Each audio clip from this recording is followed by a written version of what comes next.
Hello, very good afternoon, very good evening.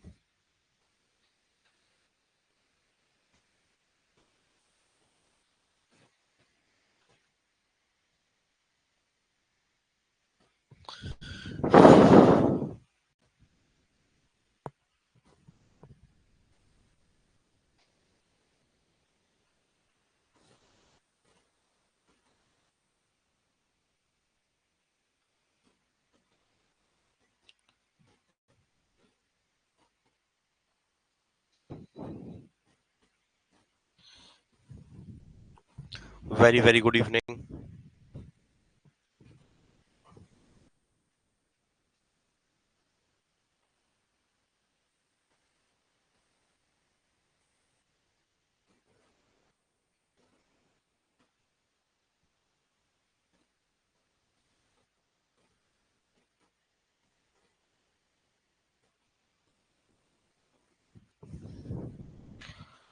एक नया chapter start करेंगे आज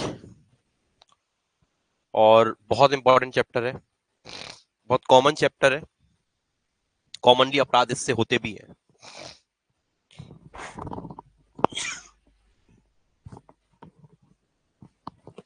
चैप्टर है संपत्ति से संबंधित अपराध। बहुत सारे कॉमन आपने नाम सुने होंगे। चोरी हो गई, लूट हो गई, डकैती हो गई, ब्लैकमेलिंग कर रहा है कोई व्यक्ति, पैसे मांग रहा है, छल हो गया, चीटिंग, फोर्जरी हो गई, फ्रॉड कर दिया किसी ने किसी की संपत्ति तोड़ दी, नष्ट कर दी, आग लगा दी किसी की संपत्ति में। ऐसे कुछ कॉमन वर्ड्स बहुत सारे यूज किए जाते हैं। इसके लिए पूरा का पूरा एक चैप्टर है जो प्रॉपर्टी से संबंधित अपराधों के बारे में बात करता है। That is chapter number 17। अच्छी चीज है कि पहले भी ये चैप्टर नंबर 17 था और आज भी ये चैप्टर नंबर 17 है। ऐसा नहीं कि पहले कोई और चैप्टर हुआ करता था अब कोई और है। ये पहले भी चैप्टर नंबर 17 हुआ करता था और आज भी ये चैप्टर नंबर 17 ही है। देखेंगे चैप्टर नंबर 17 में कौन कौन से अपराध होते हैं जो संपत्ति के संबंधित है और इन अपराधों के संबंध में क्या क्या चीजें हमें देखनी है, वो सारी चीजें। पहला अपराध होता है चोरी। ठीक है, चोरी को पढ़ने के पहले हम कुछ इंपॉर्टेंट चीजें देखने वाले हैं। मैंने कहा था लाइव ज्वाइन करना, जल्दी करना, सबसे ज्वाइन करने को बोला था।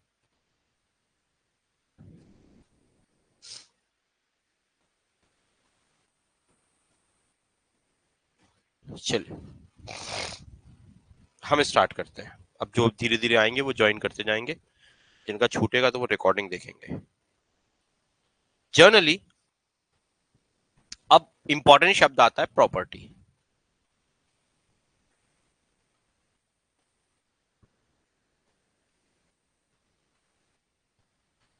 जिसको हम संपत्ति के नाम से जानते हैं। क्या बोलते हैं? संपत्ति। नमस्ते।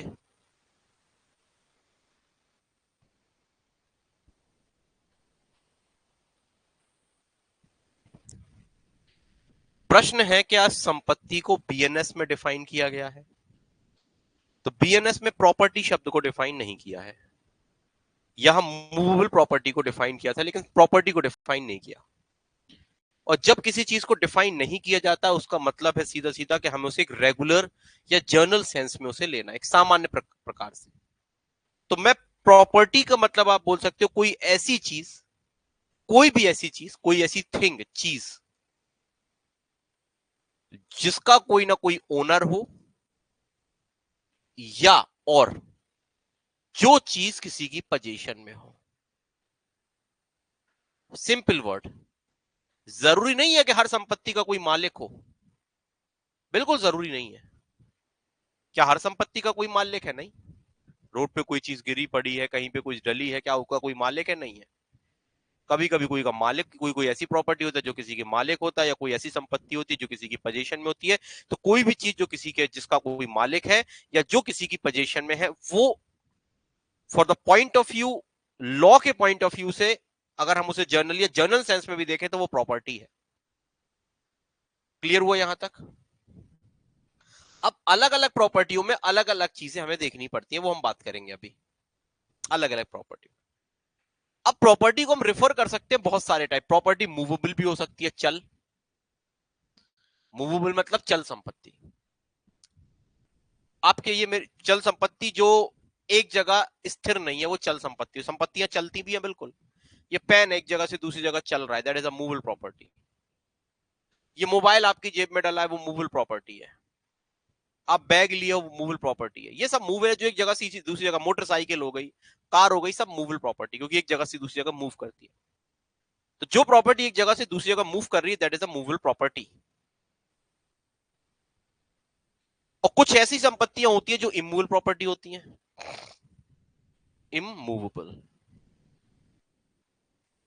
अचल संपत्तियां अर्थात ऐसी संपत्तियां जो एक जगह से दूसरी जगह मूव नहीं कर सकती। जैसे ये घर, क्या ये मूव कर सकता है? Answer is no.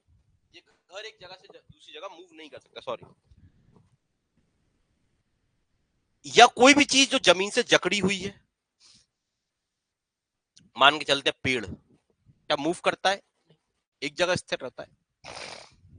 तो या कोई ऐसी चीज है जो इमूवेबल है, जो एक जगह से दूसरी जगह मूव नहीं कर सकती, वो इमूवेबल प्रॉपर्टी हो जाएगी। लेकिन इमूवेबल प्रॉपर्टी को क्या मूवेबल में कन्वर्ट किया जा सकता है? हाँ।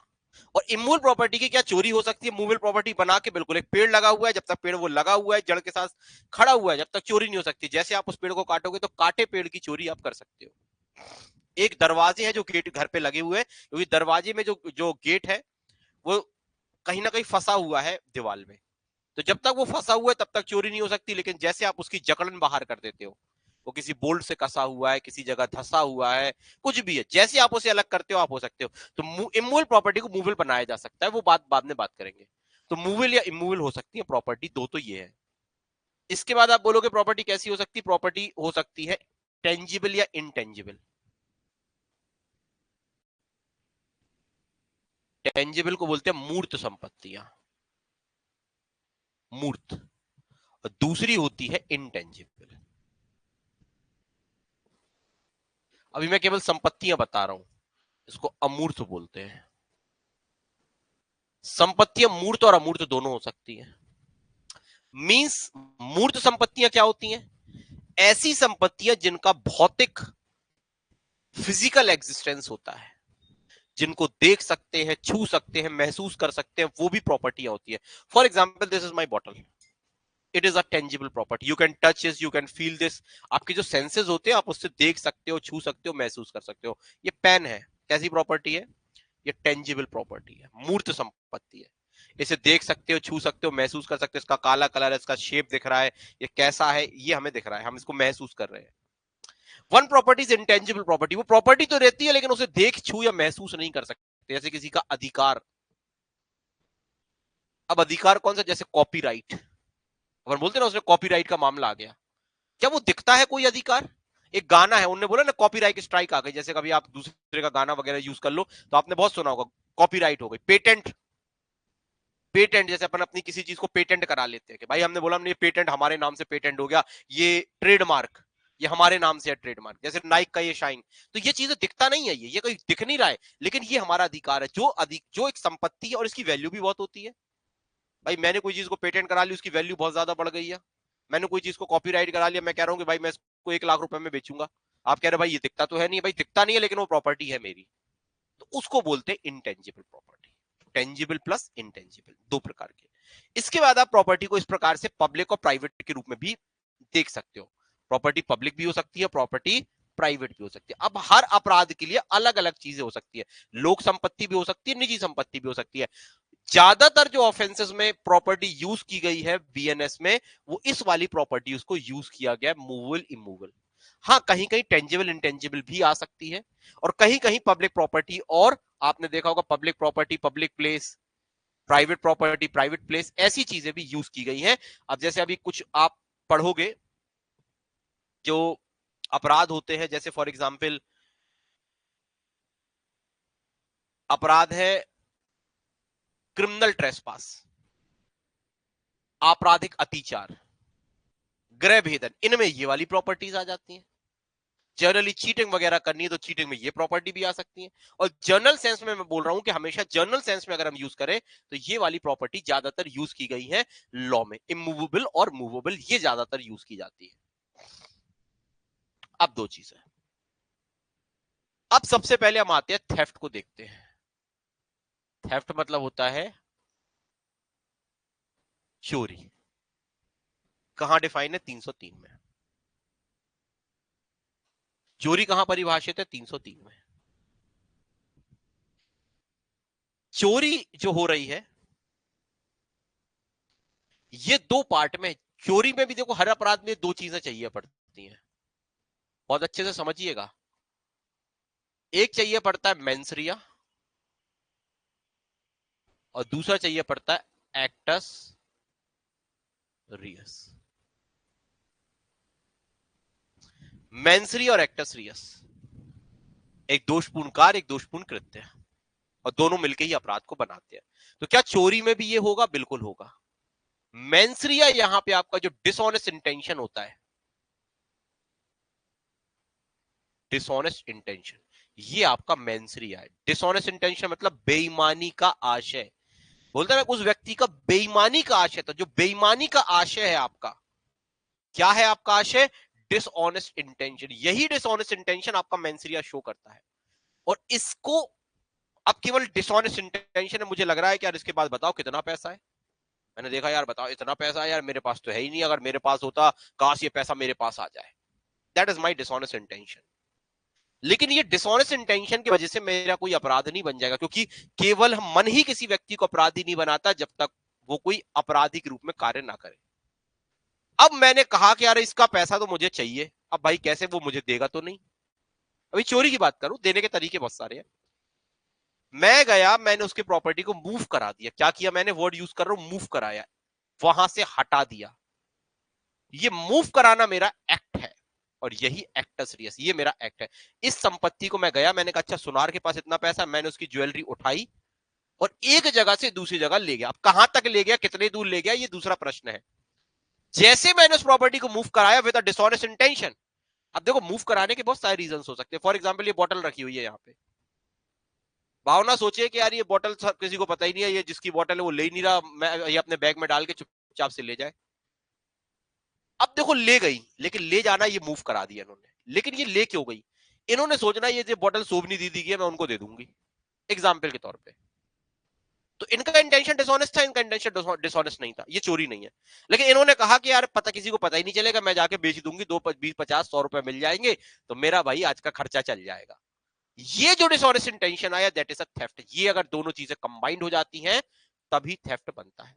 केवल इंटेंशन है तब भी थेफ्ट नहीं है, और केवल मूव कराना भी थेफ्ट नहीं है। लेकिन जब एक्टस रियस और मेंस रिया मिल जाता है, जो अपन ने मैक्सिम पढ़ी थी, एक्टस नॉन फेसिड निसी मेंसिट रिया, जब ये दोनों चीजें मिल जाती हैं तो फिर ये अपराध बन जाता है। Is it everyone now clear? यहां तक चीजें क्लियर हुई?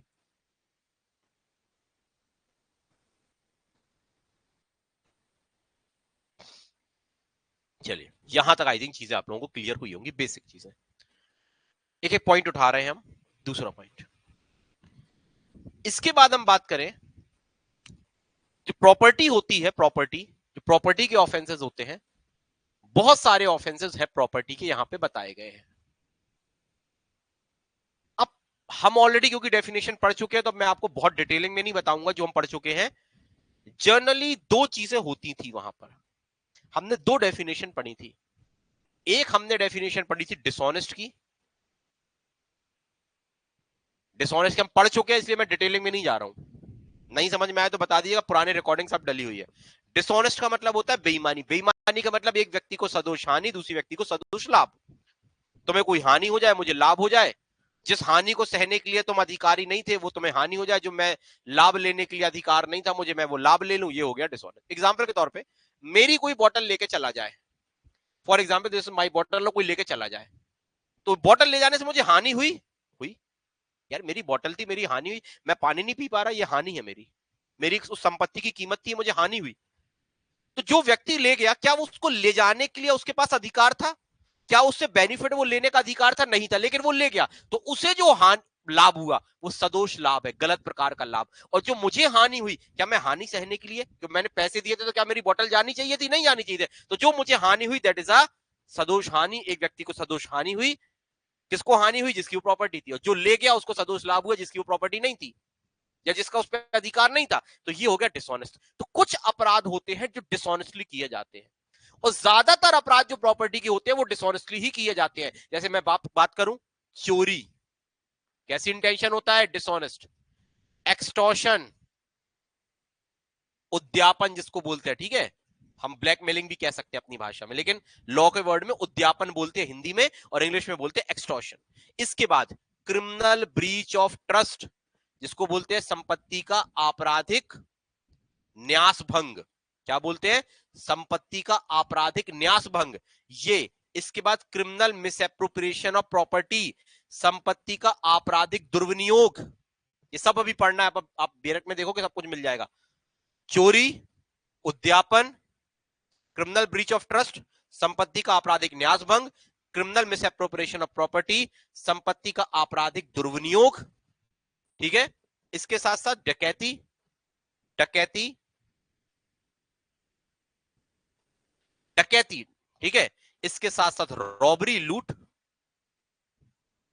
इसके साथ रॉबरी, लूट, लूट के साथ स्टोलन प्रॉपर्टी, चुराई हुई संपत्ति। ये सारी की सारी जो संपत्तियां होती हैं, इनमें आप याद रखिएगा, एग्जाम में कभी क्वेश्चन आए, इन सारी की सारी संपत्तियों में आपका इंटेंशन डिसऑनेस्ट होता है। सर मुझे आवाज 2 बार कर रही है, रिज्वाइन करें आप। कि सबको दिक्कत हो रही है कि जया को दिक्कत हो रही है? बस देखो, अगर सबको दिक्कत हो रही है तो मेरे एंड से होगी, अगर सबको दिक्कत हो रही है तो मेरे एंड से होगी। क्या सबको दिक्कत आ रही है कि जया को बस आ रही है? क्योंकि कभी कभी क्या होता है, नेटवर्क अभी देखो सब जगह के खराब चल रहा है, वो मैं मान रहा हूँ, पानी वगैरह गिर रहा है, हमारे यहाँ भी खराब है। अगर मेरे यहाँ से दिक्कत होगी तो फिर सबको, सब स्टूडेंट को जाएगी। लेकिन अगर किसी बच्चे के पास किसी की दिक्कत जा रही है तो फिर वो किसी को जा रही होगी। आपको हो रही है, फिर आपको क्या करना है, आप एक बार या तो दोबारा या तिबारा ज्वाइन करो, यही कर सकते हो। तो सबको क्लियर है? क्योंकि देखो सबका क्लियर है, आप देखो मैसेज सबके क्लियर है। हाँ वही मैं बोल रहा हूँ। तो जया आपके एंड पे ही क्या दिक्कत आ रही है? मेरे एंड से दिक्कत आती तो फिर वो सबको डबल आवाज जाती। मैं नहीं कह रहा हूं कि मेरे एंड से नहीं जा सकती, क्योंकि नेटवर्क खराब है, हो सकता है। तो आप क्या नेटवर्क की प्रॉब्लम हो रही है कि उससे हो रहा होगा, या ज्यादा हो तो ऐप को एक बार अपडेट वगैरह कर लो, या जिनके में नोटिफिकेशन नहीं आता, जो लोग बारे परेशान होते कि नोटिफिकेशन नहीं आता हमारे में, तो भाई ऐप को अपडेट कर लीजिएगा आप लोग, और आप ऐप में जुड़ जाइएगा। ठीक है, आप उस दिन चली गई थी, वो चली गई थी, आप उस दिन बोलते रह गए। ठीक है, तो theft, extortion, criminal breach of trust, criminal misappropriation of property, डकैती, रॉबरी और स्टोलन प्रॉपर्टी। ठीक है, तो ये जो प्रॉपर्टीज होती है, इनमें आपका आशय डिसऑनेस्ट होता है। दूसरा एक और होता है, अपराध होते हैं जहां पे हम फ्रॉडलेंटली कार्य करते हैं, जिसको बोलते हैं बेईमानी पूर्वक, कपट पूर्वक, फ्रॉडलेंटली। फ्रॉडलेंटली का मतलब होता है कपट पूर्वक। तो ऐसे कौन कौन से अपराध है जहां पे व्यक्ति का कपट पूर्वक आशय देखा जाता है? जहां व्यक्ति प्रवंचना करता है, किसी को डिसीट करता है। तो जिन अपराधों में व्यक्ति प्रवंचना करता है या किसी को डिसीट करता है, उन अपराधों में आता है एक चीटिंग का नाम। एक तो क्या आता है? चीटिंग, जिसको हम छल कहते हैं। और दूसरा आता है फोर्जरी। फोर्जरी, ये फोर्जरी वैसे अलग कैटेगरी में चला जाता है, लेकिन यहीं पे लिख लीजिए, मैं स्टार लगा देता हूं। वैसे वो प्रॉपर्टी से रिलेटेड अपराधों से अलग चला जाता है, लेकिन ये जो अपराध होते हैं, चाहे वो चीटिंग का अपराध हो, चाहे वो 420 चीटिंग का एग्रीड फॉर्म होता है, चाहे वो फोर्जरी होती है, इन अपराधों में आपका फ्रॉडलेंट इंटेंशन देखा जाता है, जिसको बोलते हैं डिसीट करना, किसी व्यक्ति के साथ छल करना, उसको प्रवंचित करना, अर्थात बेवकूफ बनाना, और बेवकूफ बनाकर उसके साथ इंजुरी करना। ऑलरेडी मैं डिटेल में ये सेक्शंस आपको डिटेल में बता चुका हूं कि इन दोनों चीजों का मतलब क्या होता है। तो जिनने को ये नहीं पता, जो बहुत सारे लोग होंगे जिन्होंने लेट ज्वाइन किया है, अब क्योंकि रोज ही एक आध लोग जुड़ रहे हैं, तो जो लोग लेट जुड़ रहे हैं, तो आप लोग क्या करिएगा, पुरानी रिकॉर्डिंग्स देख लीजिएगा। अब पुराना तो बताना पॉसिबल नहीं होता, हाँ अगर रिकॉर्डिंग नहीं होती तो मैं दोबारा भी बता देता। तो ये चीजें हो जाती है। यहां तक सबको क्लियर हुआ कि नहीं हुआ? ये बेसिक, मैं बिल्कुल बेसिक से उठा रहा हूं। पहले मैंने आपको प्रॉपर्टी बताया, प्रॉपर्टी के बाद मैंने आपको ये 2 प्रकार से बताया कि प्रॉपर्टी के अपराध जो होते हैं वो 2 प्रकार के होते हैं, या तो डिसऑनेस्ट इंटेंशन के साथ होते हैं और फ्रॉडलेंट इंटेंशन। अब देखो ये चोरी हम पढ़ने वाले, चोरी किस इंटेंशन के साथ होगा? क्या लिखा दिख रहा है? चोरी किस इंटेंशन के साथ होगा? चोरी होता है डिसऑनेस्ट इंटेंशन के साथ। ये इंटेंशन है डिसऑनेस्ट। इसलिए मैंने पीछे कहा था कि भैया देखो डिसऑनेस्ट इंटेंशन प्लस मूव कराना यही चोरी बन जाता है। बहुत इंपॉर्टेंट चीज है किसी चीज को मूव कराना और किसी चीज को चोरी करना। एंड तक क्लास में बनी रही है, आपको ऐसी ऐसी चीजें भी बताऊंगा जो शायद आपने अभी नहीं पढ़ी होंगी। एंड में बताइएगा, मैंने हर प्रोविजन में आपको वो चीजें बताई हैं जो आपने शायद नहीं पढ़ी होंगी। मैं आपको केवल एक लाइन में वो अंतर बता दूंगा जो शायद बच्चों को 10 साल पढ़ने के बाद भी समझ में नहीं आते। मैं एक लाइन आपको बताऊंगा और एक लाइन में मैं आपसे गारंटी लेके कहता हूं कि एक लाइन में आपको वो अंतर बता दूंगा जो बच्चों को 10 साल पढ़ने के बाद भी नहीं आता। और इसमें शर्त लगानी है तो लगा लो। चार अपराधों में डिफरेंस केवल एक लाइन में बता दूंगा आपको।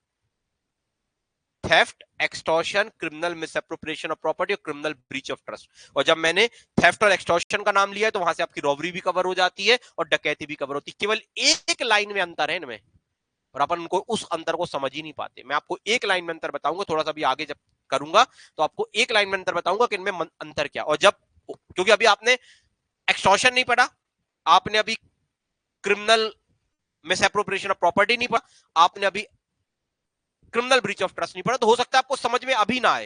लेकिन जब आप उन चीजों को पढ़ोगे, जिन्होंने ऑलरेडी पढ़ चुका है उनको एक बार में समझ में आ जाएगा कि भाई इन शब्दों में एक अंतर है, केवल एक लाइन का अंतर है। एक लाइन अपन लिखेंगे इस स्लाइड में और आपको ये चारों पॉइंट्स पर कभी आपका क्वेश्चन गलत ही नहीं होगा। वो हम देखते हैं, अभी आगे ले चलते हैं, जब उसका समय आएगा तब वो देखेंगे। अब हम चलते हैं थेफ्ट जो होता है। थेफ्ट जो अपराध है, देखो अब यहां आइए, मैंने बोला जो प्रॉपर्टी के अपराध होते हैं वो कैसे हो सकते हैं। देखो दो प्रकार की चीज प्रॉपर्टी होती है। एक तो प्रॉपर्टी ऐसी होती है जो किसी की ओनरशिप में होती है, कब्जे में होती है, और दूसरा किसके होती है, किसी के पोजीशन में। सॉरी, ओनरशिप मतलब स्वामित्व में होती है, मालिकाना हक होता है, और दूसरा किसी ना किसी की पोजीशन में होती है जिसको बोलते हैं कब्जे में होती है। अब हम देखते हैं इसी पॉइंट को। अब चोरी कैसा अपराध है? चोरी एक ऐसा अपराध है, थेफ्ट एक ऐसा ऑफेंस है जो कब्जे से संबंधित होता है। पोजीशन, पोजीशन, ये पोजीशन से संबंधित अपराध है। पोजीशन को हम बाद में डिफाइन करेंगे, पोजीशन का मतलब क्या है। ये पोजीशन से संबंधित है। चलिए शुक्रिया, अच्छी बात है। ये पोजीशन से संबंधित अपराध है, कब्जे से। क्या ये पूछा जाता है क्या ये ओनरशिप से संबंधित अपराध है, क्या ये मालिकाना हक से संबंधित अपराध है? नहीं, इसका कोई लेना देना मालिकाना हक से नहीं है, मालिक से कोई लेना देना नहीं है। एग्जाम्पल के तौर पर, कोई बच्चा मेरी क्लास में कोई बोतल छोड़ जाए।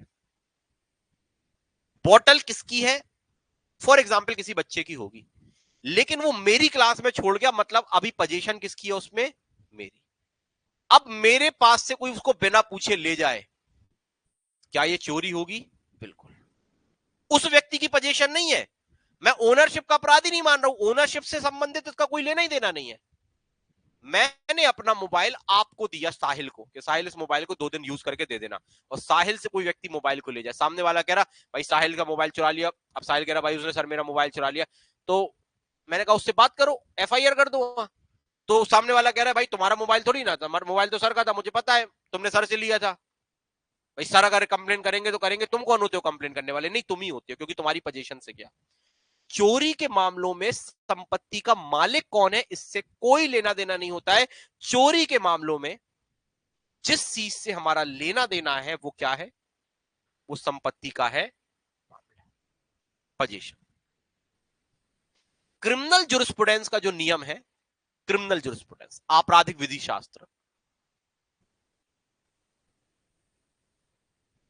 आपराधिक विधि शास्त्र, उसमें क्या कहा गया है? उसमें 2 चीजों को बताया गया है। आपराधिक विधि शास्त्र कहता है कि भाई 2 चीजें होती है, एक तो होती है ओनरशिप और एक होती है पोजीशन। तो कहा है आपराधिक विधि शास्त्र में कहा गया है कि पहले कौन आता है? तो कहता है पहले आती है पोजीशन, ये फर्स्ट आती है, पहला इसका नंबर होता है, और दूसरा नंबर किसका होता है? ओनरशिप का। ओनरशिप का कभी भी पहला नंबर नहीं होता। इसलिए आप एसआरए वगैरह पढ़ते होगे कि अगर किसी व्यक्ति को प्रॉपर्टी से रॉन्गफुली डिस्पोजेस किया जाता है, उसको प्रॉपर्टी से गलत प्रकार से हटा दिया जाता है, तो वो प्रॉपर्टी को रिकवर कर सकता है, क्योंकि आपका क्रिमिनल जुरिस्प्रूडेंस कह रहा है कि भैया जो भी आपके अपराध होते हैं उन या जो भी मामले होते हैं संपत्ति से संबंधित, संपत्ति में पहला नंबर किसका आता है? हमेशा उसके कब्जेधारी का आता है। क्योंकि मैं आपसे पूछता हूं, जैसे मैं एक गाड़ी आपके पास देख रहा हूं, अब महीनों से देख रहा हूं, तो मैं किसकी गाड़ी समझूंगा? आपकी समझूंगा। भाई कागज तो बाद में निकाले जाते हैं ना कि किसकी है या नहीं। इस घर में आप रोज आते हो और मुझे इस घर पे रोज देखते हो कि सर इस घर पे इस कोचिंग में, तो आप क्या समझते हो? जर्नल में आपसे पूछा, आप यही समझते हो कि ना ये घर का सर का घर है।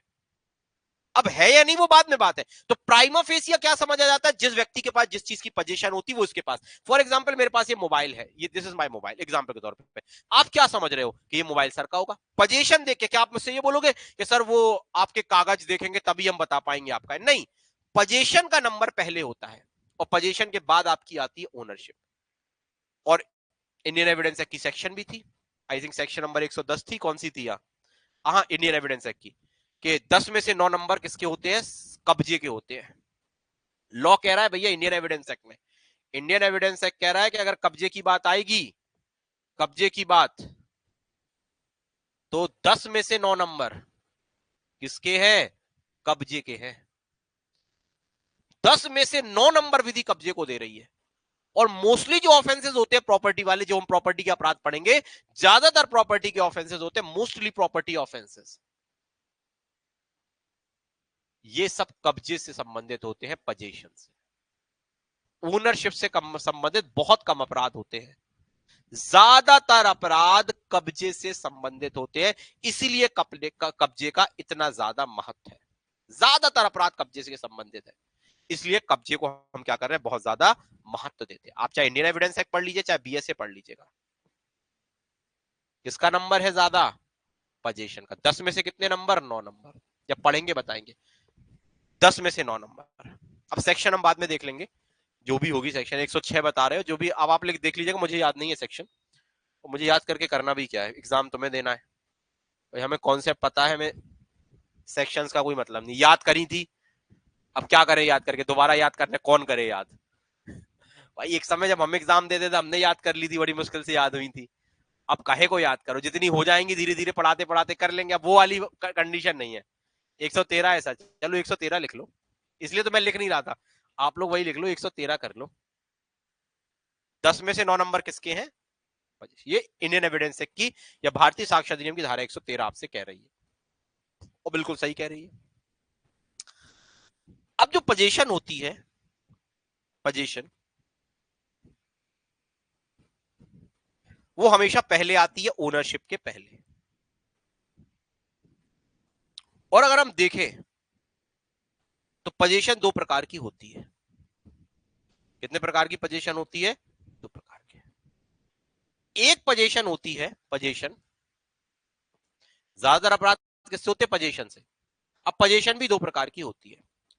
एक पोजीशन होती है पोजीशन डिफेक्टो। क्या बोला जाता है? Position de facto.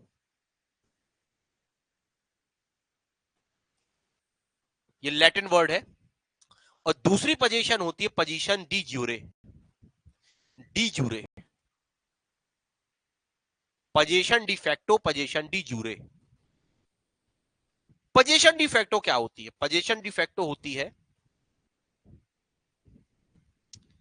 किसी की भी, किसी और किसी की भी सब, मतलब किसी की भी यहां पोजीशन हो सकती है। जनरली आप बोलोगे किसकी? Any person. संपत्ति में किसकी पोजीशन है? किसी व्यक्ति की भी हो सकती है, एनी पर्सन। उसमें मालिक भी हो सकता है, उसमें नौकर भी हो सकता है, उसमें मैं भी हो सकता हूं, उसमें आप भी हो सकता हो, कोई व्यक्ति भी हो सकता है। और दूसरी पोजीशन होती है पोजीशन डी ज्यूरे, और ये किसकी होती है? संपत्ति के ओनर की होती है। ये मालिक की पोजीशन होती है। जब मालिक की पोजीशन को बोलते हैं position de jure. Position de ज्यूरे, मेरी पोजीशन, मैंने इस कार को खरीदा है, मेरा मोबाइल है, ये मेरी पोजीशन है। लेकिन अब प्रश्न आता है कि मोस्टली अपराध पोजीशन से संबंधित होते हैं, लेकिन जो आईपीसी में पोजीशन की बात की गई है वो कौन सी पोजीशन की बात की गई है? आईपीसी में डिफेक्टो की बात की गई है, ये वाली, ये पोजीशन आईपीसी में मानी गई है। तो इसीलिए मैं कह रहा हूं कि यहां पे हमें पोजीशन डी ज्यूरे से कोई मतलब नहीं है, मतलब संपत्ति का मालिक कौन है इससे क्या फर्क पड़ता है। वास्तविकता में संपत्ति किसकी, किसके पास है, किसके पास है, मतलब कोई भी व्यक्ति क्या कर सकता है? डिफेक्टो के अधीन आ सकता है और वो चोरी उसकी पोजीशन से हो सकती है। तो ये वाला पॉइंट इसको बहुत अच्छे से लिख लीजिएगा। क्या कोई मालिक की प्रॉपर्टी उसके नौकर के पास थी, क्या नौकर के पास से चोरी हो सकती है? बिल्कुल हो सकती है। एग्जाम्पल के तौर पे जैसे होता नहीं, आजकल कुछ लोग गाड़ी खरीद लेते हैं, गाड़ी अपनी किराए में चलवाते हैं। अब किराए जिनसे चलवाते हैं तो वो क्या करते हैं, उनकी गाड़ी किराए में चलते, मान के चलो मेरी गाड़ी मैंने किराए से चलवाता था, मेरी गाड़ी कोई व्यक्ति दिल्ली लेके गया, अब दिल्ली लेके गया, उसकी गाड़ी चोरी हो गई, मैं तो यहां बैठा हूं, मेरी पोजीशन तो नहीं है उस गाड़ी पे, मैं मालिक भले हूं, तो उस क्या प्रॉपर्टी पे वो क्या थी, वो प्रॉपर्टी चोरी थी, तो वो किसी की पोजीशन से, मैं अगर दिल्ली गया था गाड़ी लेके तो मेरी पोजीशन से भी चोरी हो सकती थी, और अगर मेरा ड्राइवर गाड़ी लेके गया तो उसकी पोजीशन से भी चोरी हो सकती थी। तो क्या वो रिपोर्ट नहीं कर सकता? अपराध में विक्टिम वो होगा। मैं तो भाई उससे ये कहूंगा ना कि तुमने गाड़ी चुराई, तुम्हारी पोजीशन से, तुम तो मुझे गाड़ी लाके दो, बिल्कुल वो रिपोर्ट वगैरह कर सकता है। अब कल के दिन कोई ये ना कह दे कि भाई जिसके पास से प्रॉपर्टी गई वो कौन सा मालिक था, तो मैं कौन सा कह रहा हूं कि मालिक की जरूरत है? भाई मालिक है तो भी एनी पर्सन में मालिक भी आ जाएगा, और एनी पर्सन में कोई अन्य व्यक्ति भी आ जाएगा। ये बहुत इंपॉर्टेंट पॉइंट है आपका। क्लियर हुआ कि नहीं हुआ?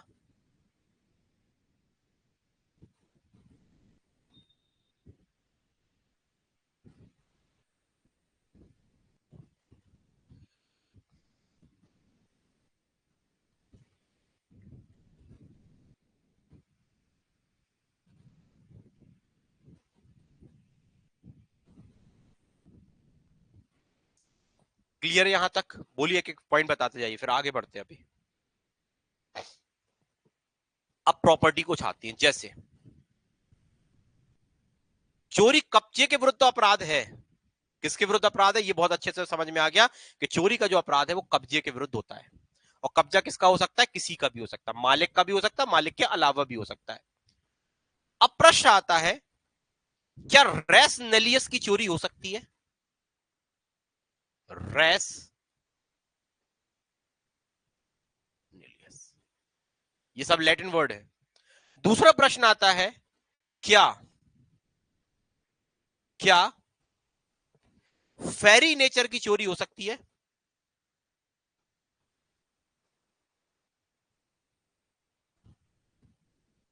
नेचुरे, नेचुरे, NATURAE, नेचुरे, फेरी नेचुरे की चोरी हो सकती है, लैटिन वर्ड से। तीसरा, क्या ये जो चोरी होती है इसका कॉर्पस पोजीशन से कोई लेना देना है? कॉर्पस पोजीशन से, कॉर्पस पोजीशन, सॉरी, कॉर्पस नहीं, कॉर्पस पोजीशन लिखिएगा, कॉर्पस पोजीशन, पोजीशन का मतलब कब्जा होता है। ये सवाल अब उठते हैं आपके सामने। पहला क्वेश्चन, रेस न्यूलियस का मतलब होता है ऐसी प्रॉपर्टी जो किसी के कब्जे में नहीं होती। कोई ऐसी प्रॉपर्टी जो किसी के कब्जे में नहीं है। भाई ऐसी कौन सी प्रॉपर्टी होती है जो किसी के कब्जे में नहीं होती? ऐसी प्रॉपर्टी कौन सी होती है जो किसी के कब्जे में नहीं होती? नदी में बहता हुआ पानी किसके कब्जे में? किसी के कब्जे में। जंगल किसके कब्जे में? किसी के कब्जे में नहीं। कोई प्रॉपर्टी जो किसी के कब्जे में नहीं है, जब वो किसी के कब्जे में नहीं है, जब तक वो किसी के कब्जे में नहीं है, हो सकता है उसमें कोई कब्जा बना ले। तो जिस प्रॉपर्टी पर किसी का कब्जा नहीं है उस प्रॉपर्टी की चोरी नहीं हो सकती। लिखे राइट डाउन, जिस प्रॉपर्टी, क्योंकि पोजीशन जरूरी है ना,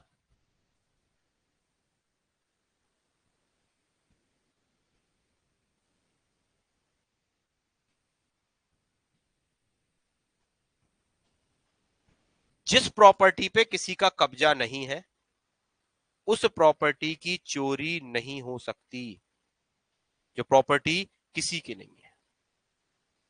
जैसे समुद्र में मछली, समुद्र की मछली बता रहा हूं, निजी पौंड की मछली नहीं।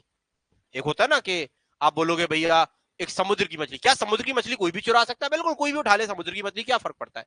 लेकिन मैंने क्या किया, एक तालाब खुदवाया था और वहां पे मछली डाल दी थी, तो वो तो मेरी पोजीशन में आ गई ना, मेरा अपना, मेरा निजी तालाब है, वो प्रॉपर्टी नहीं। दूसरा, पक्षी, आसमान में पक्षी उड़ रहे, किसकी पोजीशन है वो? किसकी पोजीशन है? किसी की नहीं है। हाँ, किसी के घर में कोई जानवर है, किसी के घर में क्या है, कोई चीज ऐसी है तो वो चोरी हो सकती है।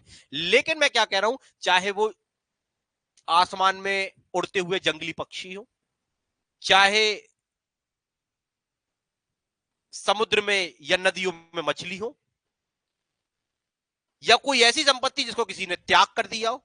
अभी कभी व्यक्ति अपनी कचड़ेदान में नहीं फेंक आते, कचड़े में संपत्ति है, कचड़े में, या अपन उनको बोल सकते हो कि वो कबाड़ में फेंक देते हैं।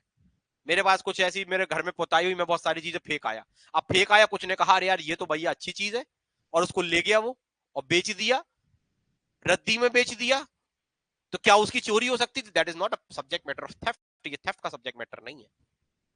मान के चलते हैं मैं अपनी प्रॉपर्टी को अबेंडन कर दिया, मेरी कोचिंग है, तो अब मान के चलो बहुत सारे क्या निकलता होगा, रद्दी निकलता होगा, कॉपी किताब का वेस्ट होता है, बहुत सारे इलेक्ट्रॉनिक गैजेट्स खराब होते हैं, वो वेस्ट निकलता है। अरे मैंने कहा यार कौन किसको बेचे यार, 5-10 रुपए को लेने वाले हैं, कबाड़ी बेचने वाले हैं, आएंगे उनको बुलाओ फिर वो बेचो। मैंने क्या किया, अपना बोरे में भरा और मैं जाके कहीं पे जहां पे कचरा फेंका जाता था फेंक दिया। अब आपने देखा कचरा फेंक देते तो कचरा बीनने वाले लोग होते हैं, कचरा बीनने वाला आके उसको ले लिया और उसने क्या कर दिया, उसको जाके ठीक करा लिया। मैंने कहा अरे मुझे किसी ने बता दिया कि भैया वो आपने संपत्ति फेंकी थी, उसने उठा के उसको सही करा लिया, वो यूज कर रहा है। अरे मैंने कहा तुमने मेरी संपत्ति चोरी कर ली, क्या ये चोरी हो सकती है? That is not a theft. Why? क्योंकि मैंने संपत्ति का कब्जा अबेंडेंड कर दिया था, और जिस संपत्ति का कब्जा किसी के पास नहीं है उस संपत्ति की कभी चोरी नहीं हो सकती। तो ऐसे एग्जाम्पल पूछे जाते हैं कि एक व्यक्ति ने अपनी संपत्ति को फेंक दी, दूसरे ने उठा ली। अगर एक ने फेंक दी है तो मतलब उसने अपने कब्जे को त्याग दिया। अगर कब्जा मेरे पास था तो कब्जे को त्यागा जा सकता है, और जैसे मैंने कब्जे को त्यागा तो मेरी संपत्ति चली जाएगी इस कैटेगरी में, रेस नेलियस, और रेस नेलियस में मेरी प्रॉपर्टी चली जाएगी तो उस प्रॉपर्टी का कभी भी क्या नहीं हो सकता है, चोरी नहीं हो सकती। Very important example, that property can not be theft. ऐसी संपत्ति की चोरी हो ही नहीं सकती। दूसरा दूसरा दूसरा मैंने पॉइंट उठाया है फेराई नेचुराe। इसको मैं दोबारा लिख देता हूं, जंगली जानवर। इसका मतलब होता है जंगली जानवर। क्या जंगली जानवर की चोरी हो सकती है? नहीं हो सकती। वाइल्ड लाइफ प्रोटेक्शन एक्ट आपके ऊपर लग सकता है, वाइल्ड लाइफ प्रोटेक्शन एक्ट लगना चोरी नहीं है। क्योंकि क्यों नहीं है चोरी? क्योंकि जंगली जानवर किसी की संपत्ति नहीं है, या वो किसी के कब्जे में नहीं होते, कब्जे में नहीं होते किसी के। और जब जंगली जानवर किसी के कब्जे में, आप गए जंगल से चूहा उठा लाए, आपको एक चूहा अच्छा लगा, लोग नहीं होते कभी जा रहे हैं उन्हें रोड में जैसे गए और रोड में जाते जाते उनको कुछ मिल जाता है, वो क्या करते हैं, उसको कछुआ छुआ मिल जाता है। जैसे अभी ये मौसम आया तो उन्होंने क्या, कछुआ उठाया और कछुआ क्या करते उन्हें डाल दिया और अपनी टंकी में डाल दिया। हाँ, अगर वो चीज ऐसी नहीं थी, क्योंकि कुछ चीजों को मना किया गया है कि भाई ये ऐसी चीज है जिसका आप इसको नहीं ले जा सकते। क्यों? प्रोटेक्टेड है, ये खत्म होने वाली चीज है, इनको क्या किया गया, इनको संरक्षण प्रोवाइड किया गया। शेर को घर पे नहीं लाके रख सकते, शेर को आप लाओगे तो चोरी नहीं होगा, लेकिन वाइल्ड लाइफ प्रोटेक्शन एक्ट आपके ऊपर लग जाएगा। गवर्नमेंट की होती है ना फॉरेस्ट, नहीं वो अलग चीज है, गवर्नमेंट का तो ऐसे फिर सब कुछ है, वो चोरी नहीं लगती ना आपके ऊपर। अगर वो चीज जू में है, गवर्नमेंट ने उस प्रॉपर्टी को जू में डाल दिया, जू होते ना चिड़ियाघर, तब चोरी कर सकते हो चिड़ियाघर से, समझिएगा। चंद्रकांता, आप आपका सवाल सही है। मैंने किसी मछली बहुत यूनिक थी, मैंने समुद्र से पकड़ के उसे किसी एक्वेरियम में डाल दिया, किसी म्यूजियम में रख दिया। मैंने सांप का एक एक्वेरियम म्यूजियम में रख दिया, मैंने किसी जानवर को कहां रख दिया, जू में रख दिया। अब चोरी हो सकती है क्योंकि अब वहां पर किसी ना किसी की पोजीशन आ गई। लेकिन एक जानवर जो घूम रहा है, फिर रहा है, ऐसे तो आप फिर बोलोगे कि भारत में तो पूरी भारत सरकार की क्या होती है, पोजीशन होती है, उस पॉइंट ऑफ व्यू से। तो ऐसे भारत है तो बोलिए भारत का मालिक कौन है, बोले भारत सरकार है, फिर सब कुछ भारत सरकार की पोजीशन में, तो फिर हर चीज पे चोरी लगा दो। फिर तो रोड पे कुछ भी डाला है, बोलो ये किसका है, जो कुछ किसी का नहीं है वो सरकार का है। जनरल तो अपन ये मानते ना। अब आप साहब कहोगे कि भैया तुम रद्दी में फेंक के आए तो तुम्हारा नहीं था तो सरकार का था, तो उस पॉइंट ऑफ व्यू से तो फिर हर चीज सरकार की हो गई। कहीं से तुम कुछ भी उठा रहे हो सब कुछ सरकार का है। जंगल में तुमने जाके पेड़ तोड़ दिया, पेड़ों खाड़ लिया, बोले सरकार का है। भाई फॉरेस्ट एक्ट लगा रहे हैं ना उसके ऊपर, हर चीज सरकार की नहीं है, हर चीज सरकार की नहीं है। लेकिन अगर मैंने आपको एग्जाम्पल दे दिया, अगर जू है, आपने किसी चीज को जू पे रख दिया, आपने किसी चीज को म्यूजियम में रख दिया, तब उसकी चोरी आप कर सकते हो। It is a very important point. तीसरा मैंने बताया, क्या कोई व्यक्ति खुद की संपत्ति की चोरी कर सकता है? Can a person theft his own property?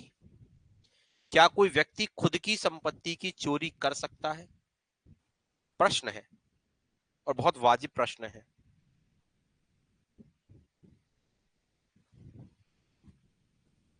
क्या खुद की संपत्ति की चोरी हो सकती है? मैं चाहूं मैं अपनी बोतल चुरा लूं, ये मेरी बोतल है, क्या मैं अपनी बोतल चुरा सकता हूं? क्या खुद की प्रॉपर्टी की चोरी हो सकती है? आंसर है यस। संपत्ति की चोरी खुद की संपत्ति की भी हो सकती है, बिल्कुल कर सकते हो। एग्जाम्पल, मैं अपनी घड़ी सुधारने के लिए घड़ी वाले को दे के आया, एक वॉच जो सुधारता था, मैं उसको सुधार के दे गया। मैंने कहा भाई 2 दिन में आऊंगा ले जाऊंगा। कह रहा भाई ठीक है ले जाना और 300 रुपए लगेंगे। मैंने कहा जब ले उठाने आऊंगा 300 रुपए तो मैं दे दूंगा। मैं एक दिन उसकी दुकान पे पहुंचा, मैंने कहा यार ये तो दिख नहीं रहा। मैंने अगल बगल वालों से पूछा भाई कहाँ गया? बोले वो चाय पीने गया। मैंने कब तक आएगा? खाना खाने गया। दोपहर को दुकान वाले चले जाते, अपनी दुकान की ऐसी शटर हल्की सी नीचे करते और चले जाते। मैंने कहा कब तक आएगा? बोले 1 घंटे में आएगा। अरे मैंने कहा यार ये तो चला गया, क्या करा? मैंने देखा, मैंने घड़ी मेरी कहा, मेरे को सामने दिख गई। अरे मैंने घड़ी रख लेता हूँ, मेरी घड़ी है, मैं अपनी जेब में रखूंगा और फिर बाद में आके इससे क्या कहूंगा? मैं उसको फोन लगा देता, पूछ लेता क्या भाई घड़ी ले जाऊं? कह देता हाँ ले जा। मैं कहता हूँ मैं तेरे को फोन पे कर देता हूँ, घड़ी ले जाता। ये चोरी नहीं है, इंटेंशन डिसऑनेस्ट नहीं है आपका। मैंने कहा कि अच्छा, अब डिसऑनेस्ट इंटेंशन। मैंने कहा कि इसको मैं ऐसा करता हूँ, इसको अपने पास ले लेता हूँ और कल के दिन आके इससे कहूंगा कि भाई मेरी घड़ी दे। ये तो उसको घड़ी मिलेगी नहीं, फिर मैं कहूंगा भाई पैसा निकाल, तो घड़ी की घड़ी मिल जाएगी, रिपेयरिंग का पैसा नहीं लगेगा, और जो मेरी पास घड़ी है मैं उसी का पैसा उससे ले लूंगा कि भाई मेरी 5,000 की घड़ी थी, 5,000 रुपए दे, नहीं तो मैं तेरी रिपोर्ट कर रहा हूं। तो अगर उसने, और वहां लगा था सीसीटीवी कैमरा, तुम ले गए और फिर उसने कह दिया कि अच्छा ले तो भाई साहब आप ही गए थे, क्या वो आपको चोरी के लिए लाइबल, आपकी संपत्ति के लिए कर सकता है? बिल्कुल, आप अपनी संपत्ति के लिए भी लाइबल हो सकते हो। तो क्या व्यक्ति खुद की संपत्ति को चोरी कर सकता है? यस, अपनी संपत्ति की भी चोरी की जा सकती है, कोई दिक्कत नहीं है।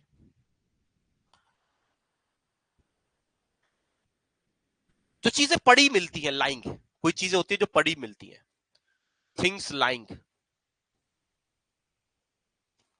ऑन रोड ईटीसी, कोई चीज रोड पे पड़ी है या किसी जगह पड़ी है, क्या इनकी चोरी हो सकती है? अगर कोई चीज रोड वगैरह में पड़ी तो इनकी चोरी नहीं हो सकती, क्योंकि इनकी पोजीशन किसी की नहीं होती यहाँ पे। अगर मेरी कोई चीज गिर गई तो फिर मेरी पोजीशन खत्म हो जाती है। पोजीशन का मतलब होता है जब मेरे वो कब्जे में जब तक है, और कब्जा का मतलब ये नहीं है कि बस मेरे पास में ही बिल्कुल हो, वो किसी के पास में भी हो सकती है। लेकिन अगर कोई चीज मेरा, जैसे पटुआ गिर गया, मेरा पर्स था वो गिर गया, कहां गिर गया? रोड पे, किसी ने उठा लिया, तो चोरी तो नहीं होगी। जेब से निकालता जब वो मेरा पर्स, तब वो चोरी होता, या मेरे हाथ से खींचता तब चोरी होता।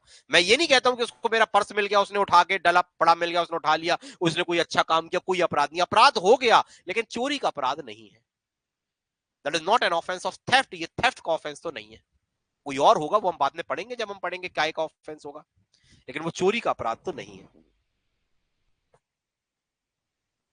एग्जाम्पल, ए नाम के व्यक्ति ने अपनी प्रॉपर्टी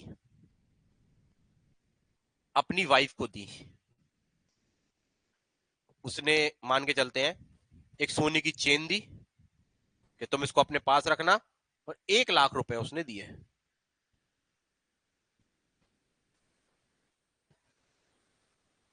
ठीक है, किसको दिया? अपनी संपत्ति, यानी अपनी वाइफ को। वाइफ की लड़ाई हुई, उसके बाद इसने पूरी की पूरी संपत्ति उठाई, झोला में भरी, फुर उड़ गई। कहां उड़ी? मायके बच गई या किसी के साथ भग गई? होता है, आपने देखा होगा ऐसे केसेस। वो उड़ गई, या तो अपने मायके चली गई मान के चलते हैं, या किसी और के साथ भाग गई। क्या ये चोरी हुई? व्यक्ति ने अपनी संपत्ति अपनी पत्नी को दी, ये हस्बैंड था, इसने प्रॉपर्टी अपनी वाइफ को दी, खुद से दी थी, और वाइफ क्या थी, उस संपत्ति को लेके उड़ गई, भाग गई। क्या चोरी हुई? सोच के बताइएगा। या चोरी नहीं हुई तो फिर क्या हुआ? या चोरी नहीं हुई तो क्या हुआ? कम से कम जिन्होंने पढ़ा है वो सही आंसर देना, जिन्होंने नहीं पढ़ा कोई दिक्कत नहीं है।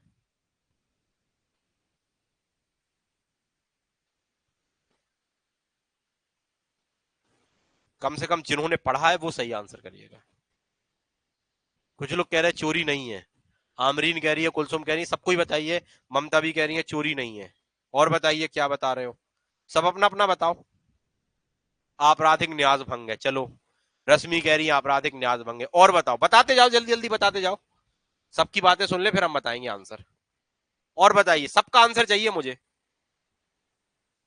और जिसने हाँ बोला मैं रीजन पूछूंगा, ना के रीजन पूछूंगा। रीजन अभी सबसे पूछे जाएंगे, छोड़ा किसी को नहीं जाएगा। जल्दी आंसर करो।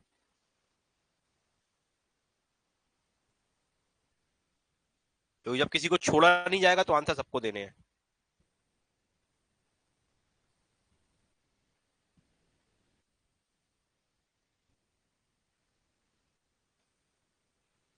आपराधिक न्यास भंग, आपराधिक न्यास भंग, जल्दी बताओ और बताते जाओ, बताते जाओ। सबको एक साथ लपेटेंगे ना हम, कोई बच ना जाए। प्रॉपर्टी का आपराधिक न्यास भंग। और बताओ, कॉन्सेप्ट आप लोगों के देख ले कितनी तेज है।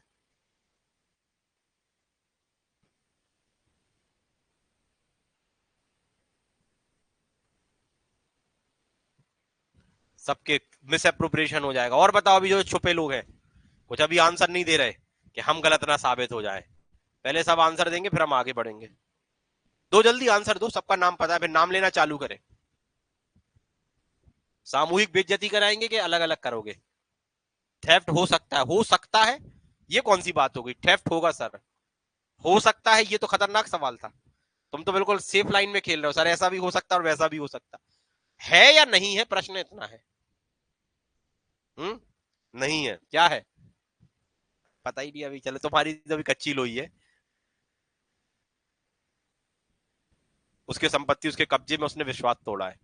थेफ्ट नहीं है, थेफ्ट नहीं है, नहीं है, नहीं है, है।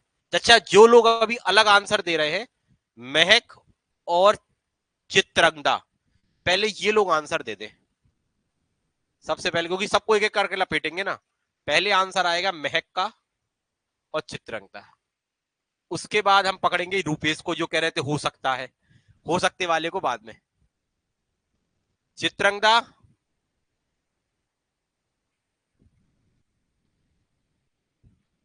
ठीक है, तुम्हारा तो आंसर गलत हो गया यूपी। अब महक और चित्रंगदा मैदान में उतरे पहले, क्योंकि इनके आंसर अलग है, फिर बाकी सबके बाद में देखते हैं। एक आध दिन ऐसे ही टेस्ट ले लेंगे तुम लोग का क्लास में, परेशान ना हो। टेस्ट ही चल रहा है, तुम लोग बहुत टेस्ट टेस्ट करते हो ना सर। टेस्ट नहीं हो रहा, टेस्ट तो इकट्ठा इतने लेंगे कि तुम लोग परेशान हो जाओगे दे दे के। बताइए भैया, महक थेफ्ट है तो कैसे है? जिन्होंने है बोला पहले वो बताए। जो सबसे गलत बोल रहे हैं सबसे पहले उनको लपेटा जाए, फिर कम गलत वालों को बाद में लपेटा जाएगा। बता रहे हो कि नहीं बता रहे हो? जल्दी बताओ, तुक्के ना पड़ जाए कोई के भाई, रीजन के साथ। कहां तक दिमाग दौड़ा पा रहे हो ये मुझे देखना है। हम्म छल हो गया? तुमने तो और खतरनाक बता दिया। वो पैसे लेके चली गई, तो पैसे लेके जाने में कहा चोरी, कहां भाई पैसे लेके जाए? तो ये कहीं लिखा है कि पैसे लेके जाएगा? डिसऑनेस्ट इंटेंशन था। अरे आप लोग तो कहीं कोई जो रीजन बताना चाहिए किसी ने नहीं बताया। एक बच्चे ने, दो लोगों ने बोला, मुझे लगा इनके पास रीजन होगा, नहीं ये थेफ्ट है, लेकिन रीजन किसी ने नहीं बताया। आंसर इनका भी गलत है। तुम लोगों को खुश ना होना, जो तुम लोगों ने कारण बताया वो कारण तुम्हारे भी, तुम लोगों ने थेफ्ट बोल दिया वो तो ठीक था, और रूपेश का भी कारण गलत था। कारण किसी का सही नहीं है। मतलब इस क्लास में एक भी बच्चे का आंसर सही नहीं आया। थेफ्ट है, कुछ लोगों ने कहा कि थेफ्ट नहीं होगी, वो तो टोटली गलत हो गए। कुछ ने कहा कि थेफ्ट तो है, दो लोगों ने कहा, एक ने कहा हो सकता है, लेकिन उन्होंने रीजन सही नहीं दिया। अब सुन लो हमसे, ये चोरी इसलिए है, न्यास भंग हो सकता था, बिल्कुल पूरे पूरे इंग्रेडिएंट्स है इस पे न्यास भंग के, क्योंकि जब हम किसी को संपत्ति सौंपते हैं और वो अपनी संपत्ति को ले जाता है तब। लेकिन आईपीसी की सेक्शन नंबर 27 या बीएनएस की सेक्शन नंबर 2-3 का क्लॉज 3 जो हमने पढ़ाया था, सब भूल गए तुम लोग। जब संपत्ति पत्नी के पास, नौकर के पास और क्लर्क के पास होती है, when the property is in the possession of wife के पास जब प्रॉपर्टी होती है, जब प्रॉपर्टी किसके पास होती है? सर्वेंट के पास या क्लर्क के पास, तो वो प्रॉपर्टी किसकी मानी जाती है? वो उसके मालिक की प्रॉपर्टी मानी जाती है। भाई मालिक कौन था? हस्बैंड। हस्बैंड ने अगर प्रॉपर्टी वाइफ को दी, लेकिन वो प्रॉपर्टी किसकी है?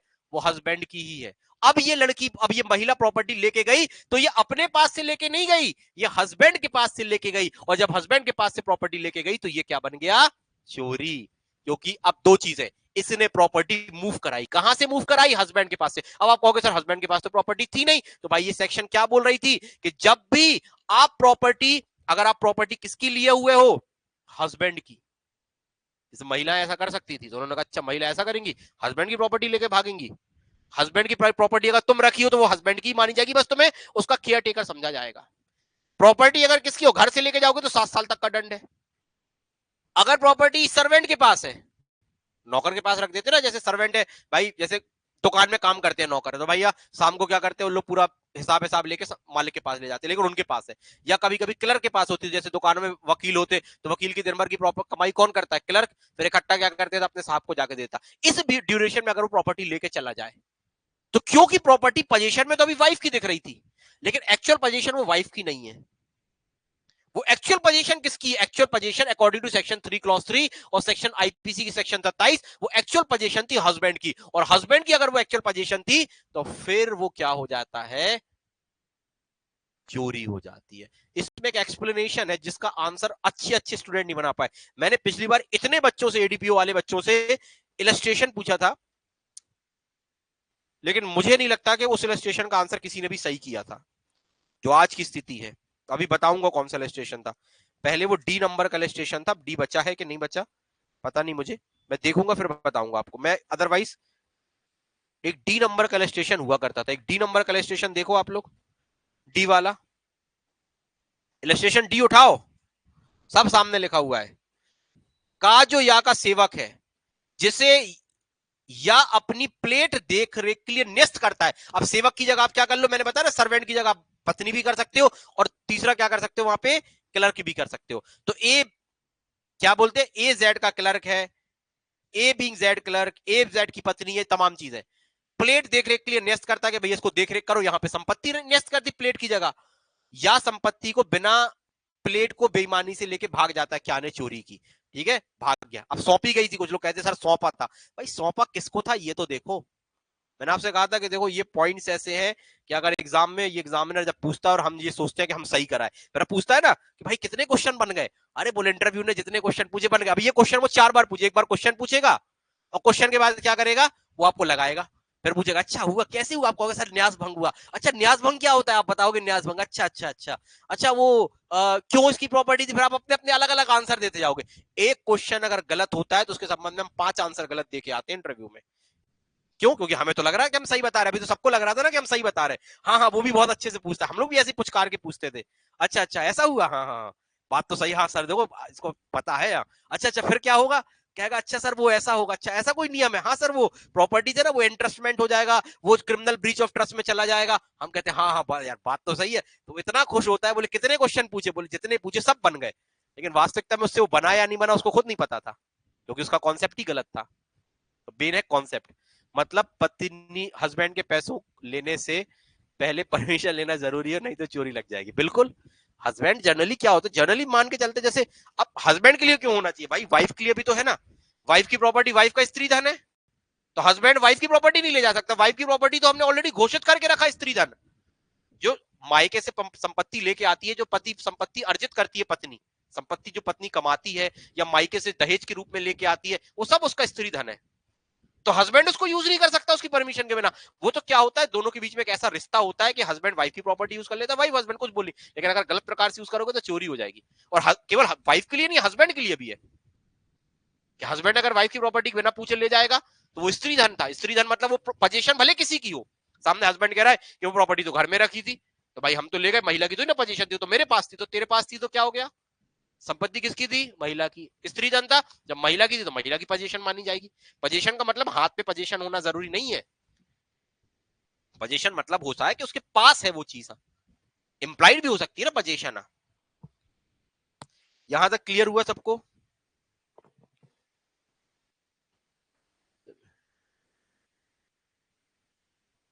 कॉन्सेप्ट नहीं था ना, कॉन्सेप्ट ही तो दिक्कत है ना। मुझे ये पता था आंसर आप लोग लगा दोगे, आंसर की दिक्कत नहीं, ये तो ऑलरेडी लिखा है एक्सप्लेनेशन 3। मैंने बोला ना फोर्थ वाला जो इलस्ट्रेशन है, आप लोग कुछ लोग क्या करते हैं, कुछ टीचर भी यही करते हैं, जो हमारे टीचर ने भी यही किया था। उन्होंने क्या किया, हमने उनसे पूछा सर ये चोरी कहे होगी, कहते तू लिख ले तेरे को क्या करना, हमारे टीचर क्या बोला कि तू लिख ले, चोरी लिख ले, बस चोरी में तेरा काम चल जाएगा। तो भाई हमने कहा सर होगी क्यों? अरे बोले वो ऐसी गलत हो गया होगा, बस चक्कर में ना पढ़, लिख ले। तो हमने भी लिख के याद कर लिया चोरी। लेकिन जब उसे समझा कि यार ये चोरी क्यों नहीं, क्यों होगी, हम भी इसे क्रिमिनल भी। मैं तो शुरू में मैं आपको एग्जाम्पल बताऊं, आपसे झूठ नहीं बोलूंगा, जब अब मेरे को भाई जो टीचर ने पढ़ाया था, मैं एक जगह नहीं, मेरे को दो टीचर ने सेम चीज पढ़ाई थी, एक इलाहाबाद में और एक इंदौर में। तो जब उन्होंने ये पढ़ाया तो भाई हमने भी यही पढ़ लिया। उन्होंने ये रीजन नहीं बताया था, मैं ये नहीं कहता उन्होंने गलत रीजन बताया था। मैंने उनसे पूछा कि सर ऐसा क्यों होगा? बोले लिख ले, बोले ऐसा ही होगा। एक टीचर ने तो ये बोल दिया था, हो सकता है लिखने वालों ने गलत लिख दिया, बोले बस याद कर लो। भाई हमने याद कर लिया। अब जब हमने अपने बच्चों को पढ़ाया तो उन्होंने पूछा सर ये क्या है, तो हमने कहा ये चोरी है। बोले सर ये चोरी क्यों होगी? हमने बस लिख ले। अब एक बच्चा पीछे पड़ गया, हाँ सर बताना पड़ेगा। अरे हमने क्या, शुरू शुरू में जब हमने स्टार्ट किया था पढ़ाना, 2018 की बात कर रहा हूँ। अब मैंने कहा भाई क्या करूं, तो मैंने कह दिया फिर वही वाली जो सर ने मुझसे कहा था, क्योंकि हम भी सर के पीछे पड़ गए, तो उन्होंने मुझसे कह दिया था कि लिख ले बस। और जब कोई कह दे कि बोल दे रहा वो सर हो सकता है रॉन्गली लिख गया हो, गलत लिख गया हो, भाई गलती तो भी हो सकती है। तो मैंने भी स्टूडेंट से कह दिया लिख ले भाई, गलती हो गई। उसने जब किसी को पढ़ाया तो उसने भी यही पढ़ाया। फिर मुझे ये चीज बाद में समझ में आई, जब मैंने पढ़ा कि मैंने कि अरे इसके पीछे ये कॉन्सेप्ट था। तो भाई बात ये नहीं है कि आंसर आंसर हमने भी एग्जाम में आया, हमने भी सही करे एग्जाम में, क्वेश्चन आता है एग्जाम में, हमारा भी गलत नहीं हुआ और एग्जाम में आपका भी गलत नहीं होता, गलत वाली बात नहीं है। बात है कि ये चोरी हुई या नहीं हुई, रीजनिंग क्या थी इसके पीछे। तो रीजनिंग इस कॉन्सेप्ट के पीछे ये थी। इसलिए देखो अभी हमने डायरेक्ट स्टार्ट नहीं किया, लेकिन आपको चोरी समझ में आ गई। अब यस बोला था उससे अंतर नहीं पड़ता ना, रीजन का अंतर पड़ता है। रीजन किसे पता था, मैं बार बार इसलिए पूछ रहा था। मैं आपसे ये सोच ना कह रहा था भाई आंसर तो दो ही होते, यस और नो। चोरी है तो हाँ, नहीं है तो नहीं, बस दो चीज बोलनी थी आपको। बोले हाँ सर चोरी हो गई, नहीं हुई। उसमें तो यार आधे लोगों का तो आंसर सही निकल नहीं निकल रहा था, हुई या नहीं हुई। रीजन किसका सही निकला, प्रश्न ये उठता है। और ऐसा नहीं है, क्लास में काफी अच्छे अच्छे स्टूडेंट्स हैं और इंटरव्यू वगैरह दे चुके हैं, तो आप लोग के कॉन्सेप्ट में कोई दिक्कत नहीं है। लेकिन ये चीजें पढ़ने नहीं, पढ़ाते नहीं है लोग। और जब पढ़ाते नहीं है तो उसमें आपकी भी गलती नहीं। भाई हमें भी ऐसे ही पढ़ाया गया था, आपको लोग कहते हैं हमने खुद बच्चों को गलत पढ़ाया शुरू में। बच्चे माफ करें जिनको शुरू में पढ़ा दिया, अब तो यही कहेंगे कि भाई बच्चे माफ करें। भाई 2018 से पढ़ा रहे हैं हम, तो आज हो गए 7 साल पढ़ाते पढ़ाते। तो 1-2 साल तो हमने भी गलत पढ़ाया, क्योंकि हमें खुद नहीं पता था कॉन्सेप्ट। भाई अब हम भी नए नए टीचर थे, हमारे टीचर ने जो हमें पढ़ाया था तो हम नोट्स रख के पढ़ाते थे। अब तो खैर खुद के नोट्स बनाने लगे हैं। तो हम क्या करते थे भाई, हमें भी नहीं पता था, हमने भी कह दिया भाई लिख ले। उसने कहा क्या, अरे मैंने कही वो गलत टाइप हो गया होगा, क्योंकि कॉन्सेप्ट ही नहीं पता था ना। जब कॉन्सेप्ट नहीं पता होता तो फिर ऐसे ही आंसर आते हैं ऊटपटांगा।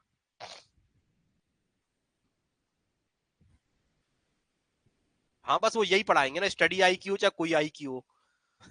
बात है कि हर आदमी को, मैंने आपसे तुमसे बोला ना, तुम्हारी बात छोड़ दो, स्टडी आई क्यू की, मैं किसी का पर्सनल नाम नहीं ले रहा। मैं कहता हूँ 90% टीचर को ये कॉन्सेप्ट नहीं पता, ये वाला। 90% स्टूडेंट की बात छोड़ दो, 90% टीचर्स को कॉन्सेप्ट नहीं पता। पूछ लेना अपने कॉलेज वॉलेज में, पूछ लेना तो अपना सिर खुजाने लग जाएंगे। पता होगा 10% लोगों को पता है, ऐसा नहीं किसी को नहीं पता, पता है 10% लोगों को। लेकिन 90% लोगों को चीजें नहीं पता। लेकिन अगर आप इस चीज को यहां से कनेक्ट करोगे, तो आप कभी किसी से पूछिएगा तो रीजन उसके देने के दिक्कत हो जाती है। इसलिए आप डी इलस्ट्रेशन लेना। अब आपका कभी भी इलस्ट्रेशन डी में कंफ्यूजन नहीं होगी, क्योंकि अभी अभी आप जब ये पढ़ते थे डी इलस्ट्रेशन और क्रिमिनल ब्रीच ऑफ ट्रस्ट पढ़ते थे, तो हमें ये कंफ्यूजन होती थी भाई क्रिमिनल ब्रीच ऑफ ट्रस्ट कब हो रहा है और ये कब हो रहा है। अब हमें पता चल गया कि भाई ये माइनर सा डिफरेंस है दोनों कंडीशंस में।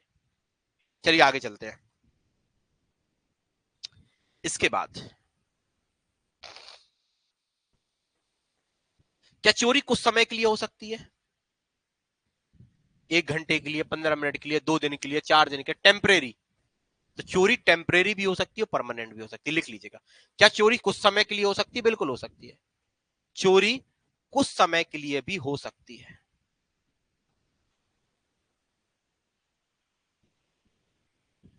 अभी एक और एग्जांपल पूछ लूंगा, वो नहीं बता पाओगे।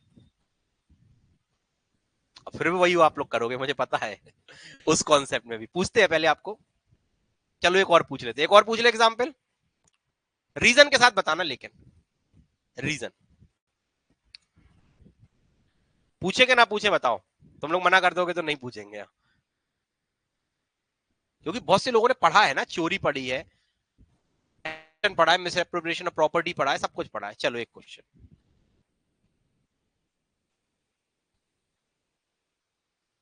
ए जा रहा है,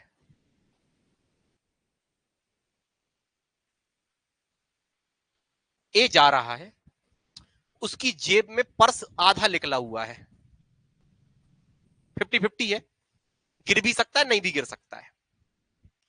यहां बी इस घटना को देख रहा है, दूर से खड़ा, कुछ नहीं कर रहा है, ये दूर से बैठा बैठा देख रहा है ऐसे, ठीक है, ठीक है, वो देख रहा है, अरे यार ये पर्स डाला है। अब वो सोचता है यार इस पर्स में बहुत मोटा सा पर्स है, आदमी भी बढ़िया, सोने होने की चैन है, तो बहुत तगड़ा माल है उसमें। बिल्कुल ये बी बैठा देख रहा है, बड़ा गरीब आदमी, भगवान से हाथ जोड़ लेता है, भगवान बस पर्स ही गिरवा दे एक बार, गिरवा दे भगवान एक बार पर्स, और जैसे गिर जाएगा मैं लपक के उठा लूंगा, और मैं नहीं चोरी कर रहा, वो कह रहा मैं नहीं, मैं हाथ नहीं मारूंगा, भगवान तू कृपा कर दे आज, इस पर्स को गिरा दे और मेरा जीवन सवार दे, पता है मोटी रकम होगी, मैं तेरे को लड्डू चढ़ाऊंगा, ऐसी प्रार्थना कर रहा है। जाते जाते जाते जाते एक पर्स क्या हो जाता है, ड्रॉप हो जाता है, और ये चला जाता है, और ये जाके क्या कर लेता है, उस पर्स को उठा लेता है। भगवान लड्डू भी चढ़ाए उसने, वो बाद में जो भी किया, बोले भगवान पास तो मजा ही आ गया, दिल से जो इच्छा करी थी वो आपने इच्छा मेरी पूरी कर दी। बाद में सीसीटीवी कैमरे में कैद हो गए थे ये, उसके भैया बोला मेरा पर्स गिर गया, इसने नहीं उठाया, बोला भैया सीसीटीवी में देखो क्या किसी ने बटुआ मारा, नहीं, जब सीसीटीवी कैमरा में देखा गया तो इसने पर्स उठाया था, लेकिन इसने जेब से क्या नहीं किया था, पर्स ले काला नहीं था, उसने पर्स उसका गिर गया, ये थोड़ी देर में देखता रहा, जाके उसने उठाया, जैसे आजकल नहीं होता, आप कभी ऐसे ऐसे जा रहे होते हैं, 500 का नोट होता है, प्रैंक में अपने इधर उधर देखते हैं, पहले नोट के इसको अपने पैर के नीचे दबा लेते हैं, फिर थोड़ी देर ऐसे ऐसे करेंगे, इधर उधर देखेंगे, और जने आराम से नीचे लगा के जेब में रखा, फिर थोड़ा इधर उधर देखा, फिर निकल गए सीधे। होता है कि नहीं होता? होता है। ऐसे तो उसने हुआ, अब इसने डाल लिया, प्रश्न हुआ, अब देखो पर्स इसने उठाया था, ये तो सीसीटीवी कैमरा में पता चल गया, अब पुलिस जो चार्ज लगाएगी या जो कोर्ट चार्ज लगाएगा वो कौन सी सेक्शन में लगाएगा, क्या ये चोरी हुई या नहीं हुई, और चोरी नहीं हुई, हुई तो ठीक है, और नहीं हुई तो कौन सा अपराध हुआ। चोरी हुई तो अच्छी बात है, क्यों हुई, पोजीशन थी कि नहीं थी। दूसरा, नहीं हुई, नहीं हुई तो क्यों नहीं हुई। अब ऐसे कुछ सवाल आपके सामने आ सकते हैं, तो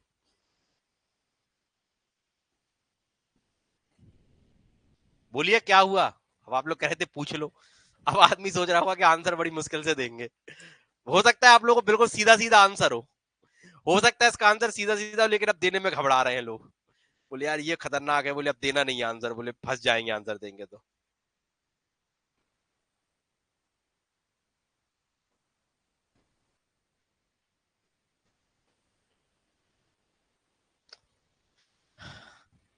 नो थेफ्ट, नो थेफ्ट, श्रुति कह रही है चोरी होगी क्योंकि इंटेंशन था, पोजीशन किसकी थी जब उसने उठाई, तो सारे पॉइंट देखिएगा, क्या क्या देखना है, थेफ्ट में पहले देख लीजिएगा, थेफ्ट में चोरी नहीं है sir, dishonest misappropriation of property, position नहीं है, देखो चोरी के लिए पोजीशन होनी चाहिए, चोरी के लिए डिसऑनेस्ट इंटेंशन होना चाहिए, और चोरी के लिए प्रॉपर्टी मूव करानी चाहिए, क्या ये तीनों चीजें हो रही हैं, इनग्रीडियंट, अब बेसिक 3 चीजें देख लो, ऐसे चोरी में 5 चीजें होती हैं, 5 हटा दीजिए, 3 चीजें देखिए, सबके आंसर देखो लगभग लगभग सेम है, एक आंसर अलग है, मैं उससे पूछ रहा हूं, क्योंकि जिसका आंसर अलग है मैं हमेशा उसी से पूछता हूं पहले, आंसर अलग है श्रुति का, जैसे पिछली बार हमने महक को पकड़ा था और उसको, अब इस बार हमने पकड़ा है श्रुति को, जिसका सबसे आंसर अलग है वो बताएं। अब जब श्रुति जी बताइए पोजीशन का क्या करोगे, चलो आपने कह दिया उसका डिसऑनेस्ट इंटेंशन था, मान लिया कि भगवान से प्रार्थना कर रहा था, उसका इंटेंशन खराब था, प्रॉपर्टी को मूव भी कराया, ये पॉइंट पूरा हो गया, ये हो गया, अब मैंने लेकिन पोजीशन किसकी थी, रोड पे पड़ी है प्रॉपर्टी, बताओ भैया, चोरी नहीं, बाकी सबका आंसर सेम है, वो हम बाद में बात करते हैं कि आंसर क्या होगा, वो हम बाद में देखते हैं, लेकिन जिसका आंसर अलग है पहले उससे पूछा जाए कि उसके पीछे कॉन्सेप्ट क्या है।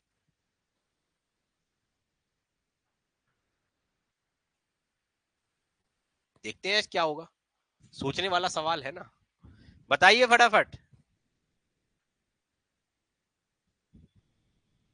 बहुत माइनर डिफरेंस, एक दो डेफिनेशन कवर होने वाली है इस पॉइंट से आपकी, ये डेफिनेशन एक एग्जाम्पल मत समझिएगा, ये एग्जाम्पल अच्छे अच्छे लोगों को नहीं आता है, और ये एग्जाम्पल अगर आपने कर लिया तो आपके 2 अपराध पूरे पूरे क्लियर हो जाएंगे, 2 अपराध अभी मैं बताता हूं, और बता दीजिएगा इसके पहले किसको पता था ये।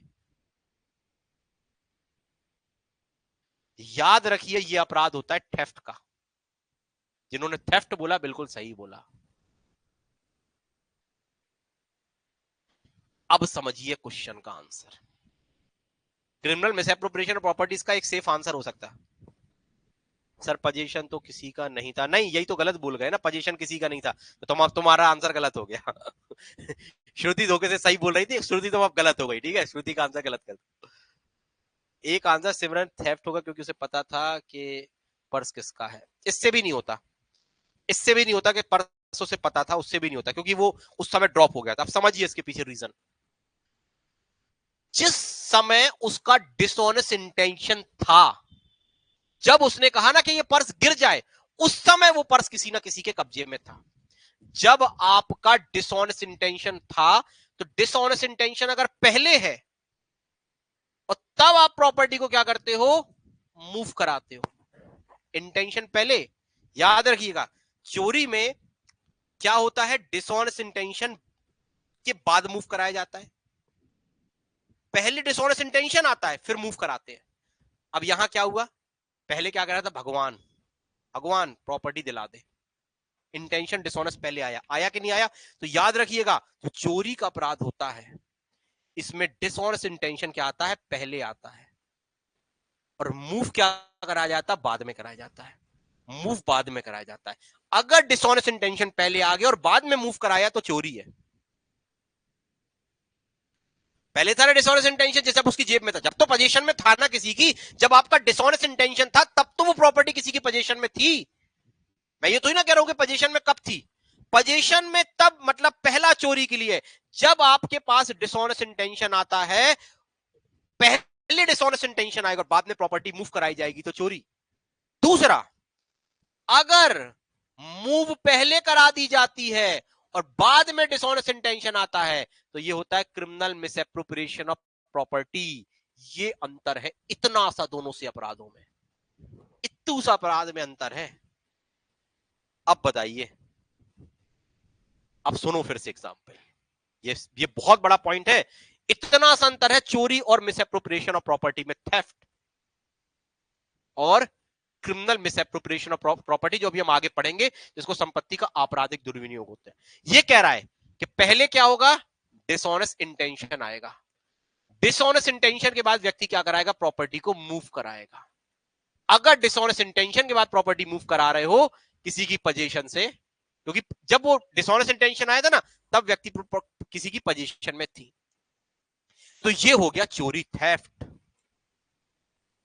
लेकिन अब दूसरा एग्जांपल सुनो। व्यक्ति जा रहा है, मुझे कुछ नहीं पता, मैं तो बैठा हूं। एक व्यक्ति का, मैं बस देख रहा हूं, मैं ऐसे बैठा हूं। एक व्यक्ति का पर्स गिर जाता है, मैं आवाज लगाता हूं, भाई तेरा पर्स गिर गया, भाई पर्स गिर गया। वो तो जल्दी जल्दी मेरा चला गया। यहां भी पर्स गिरा, मैंने चिल्लाया भाई तेरा पर्स गिर गया, पर्स गिर गया, उसने नहीं सुना।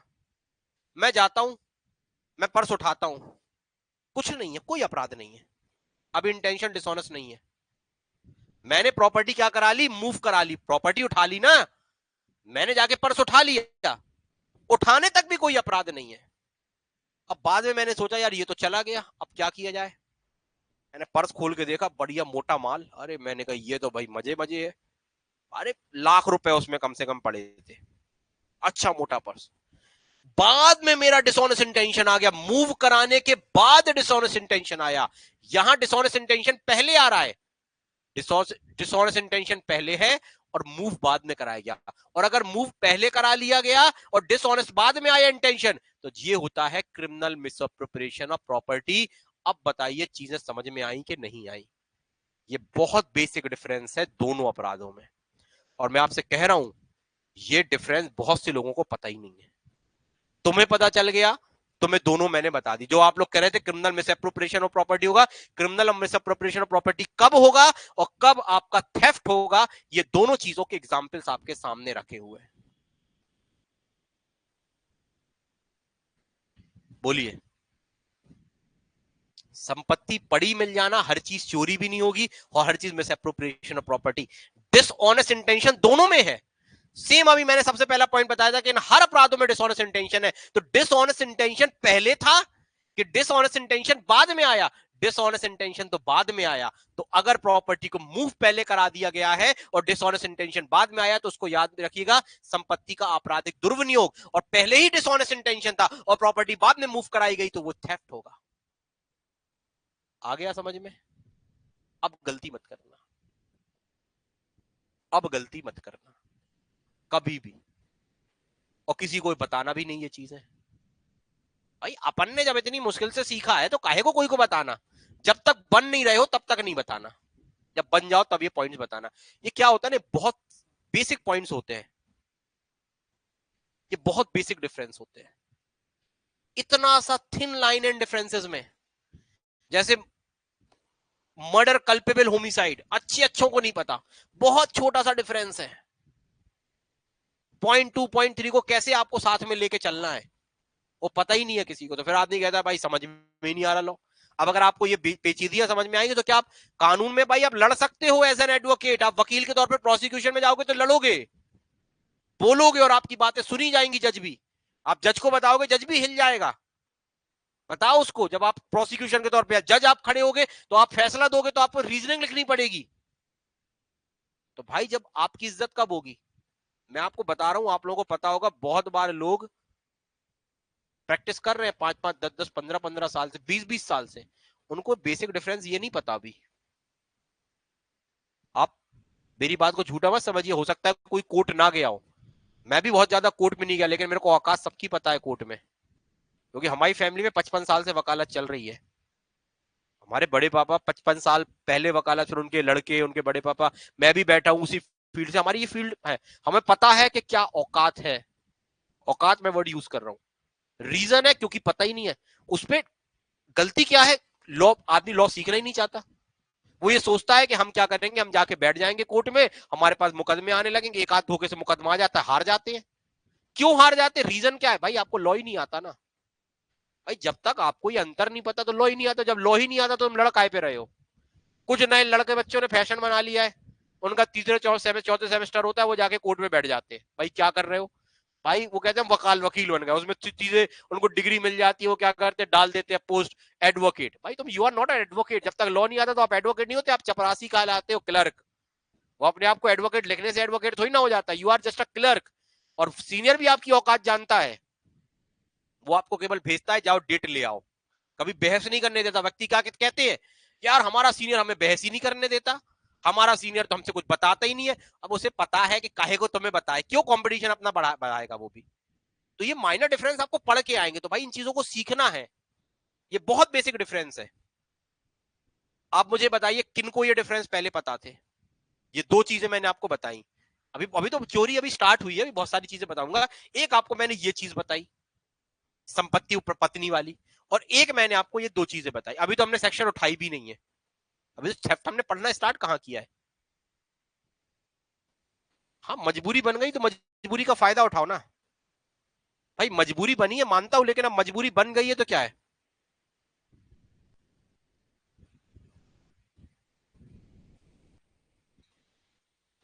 भैया लोग नहीं बताते, क्यों बताएगा? मैं जो बोलता हूँ सीनियर आपको क्यों बताएगा? वो बताएगा तो उसका नहीं धंधा काम हो जाएगा। मान के चल, तो मैं किसी का जूनियर हूं, मुझे सब कुछ बता देगा, तो कल के दिन मैं भी केस लेने लगूंगा, तो उसके आधे क्लाइंट मेरे पास आ जाएंगे। वो अगर 1,000 रुपए लेगा तो मैं 500 में काम कर दूंगा, नया नया आदमी है, उसके खर्चे ज्यादा है, मेरे कम है। तो कहता है भाई इसको बताओ नहीं, इसको क्लर्क बना के रखो, 150-200 रुपए दो, उसमें ये भी खुश और हम भी खुश। लेकिन जब आपके पास नॉलेज होगी तो फिर आप क्लर्क थोड़ी ना बनोगे, फिर आप एडवोकेट बनोगे, वास्तविकता में एडवोकेट बनोगे।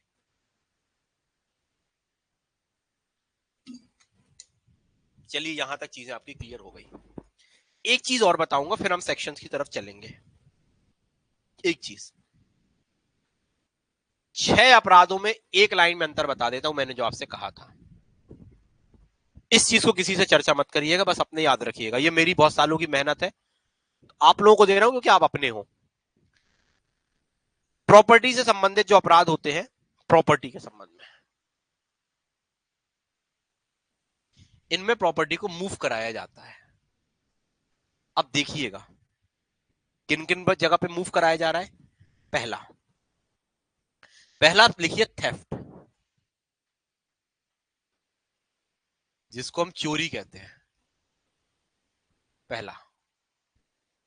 दूसरा बोलते हैं एक्सटॉर्शन को, इसको बोलते हैं उद्दापन। तीसरा पॉइंट आता है जिसको हम बोलते हैं क्रिमिनल मिसएप्रोप्रिएशन ऑफ प्रॉपर्टी, संपत्ति का आपराधिक दुर्विनियोग।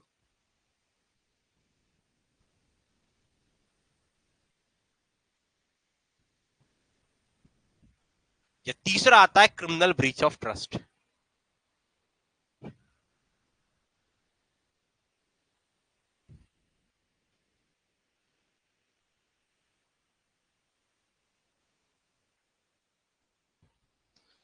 और इन दोनों के साथ आपका जब ये चोरी पढ़ोगे और एक्सटॉर्शन पढ़ोगे तो यहां से आपकी दो चीजें और क्लियर हो जाती हैं, दैट इज डकैती और रॉबरी।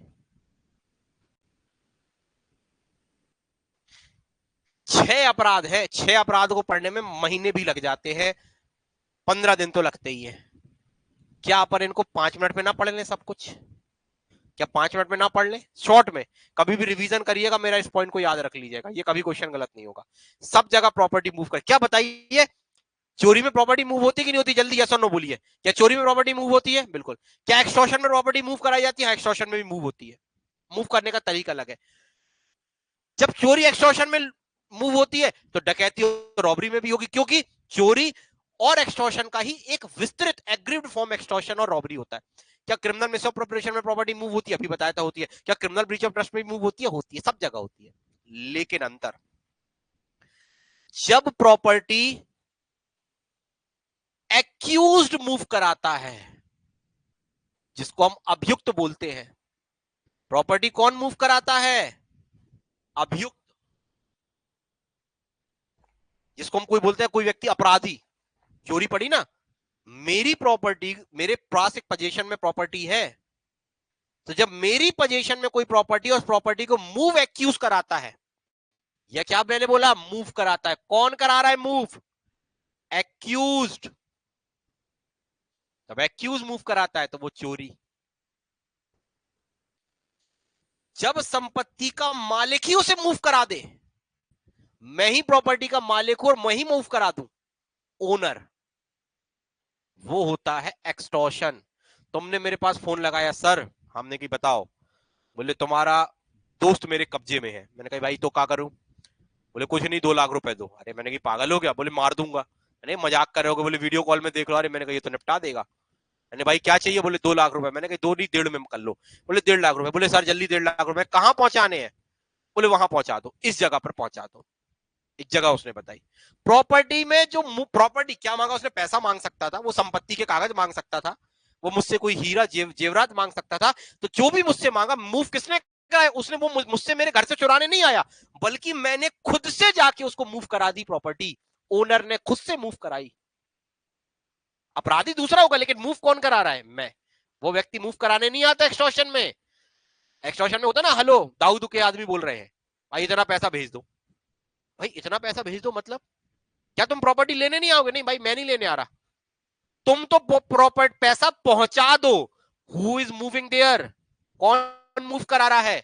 मालिक, जिसकी प्रॉपर्टी वही मालिक। उसने कहा कि भाई आप मेरे को, सोने चांदी की मेरी दुकान है, मेरे से कहता है कि भैया 100 ग्राम सोना चाहिए। अरे मैं नहीं पागल होगा, 100 ग्राम सोना मतलब 10 लाख का? बोले 10 लाख का देना पड़ेगा, तुम्हारे पापा मेरी गिरफ्त में है, नहीं करोगे तो कुछ हो जाएगा।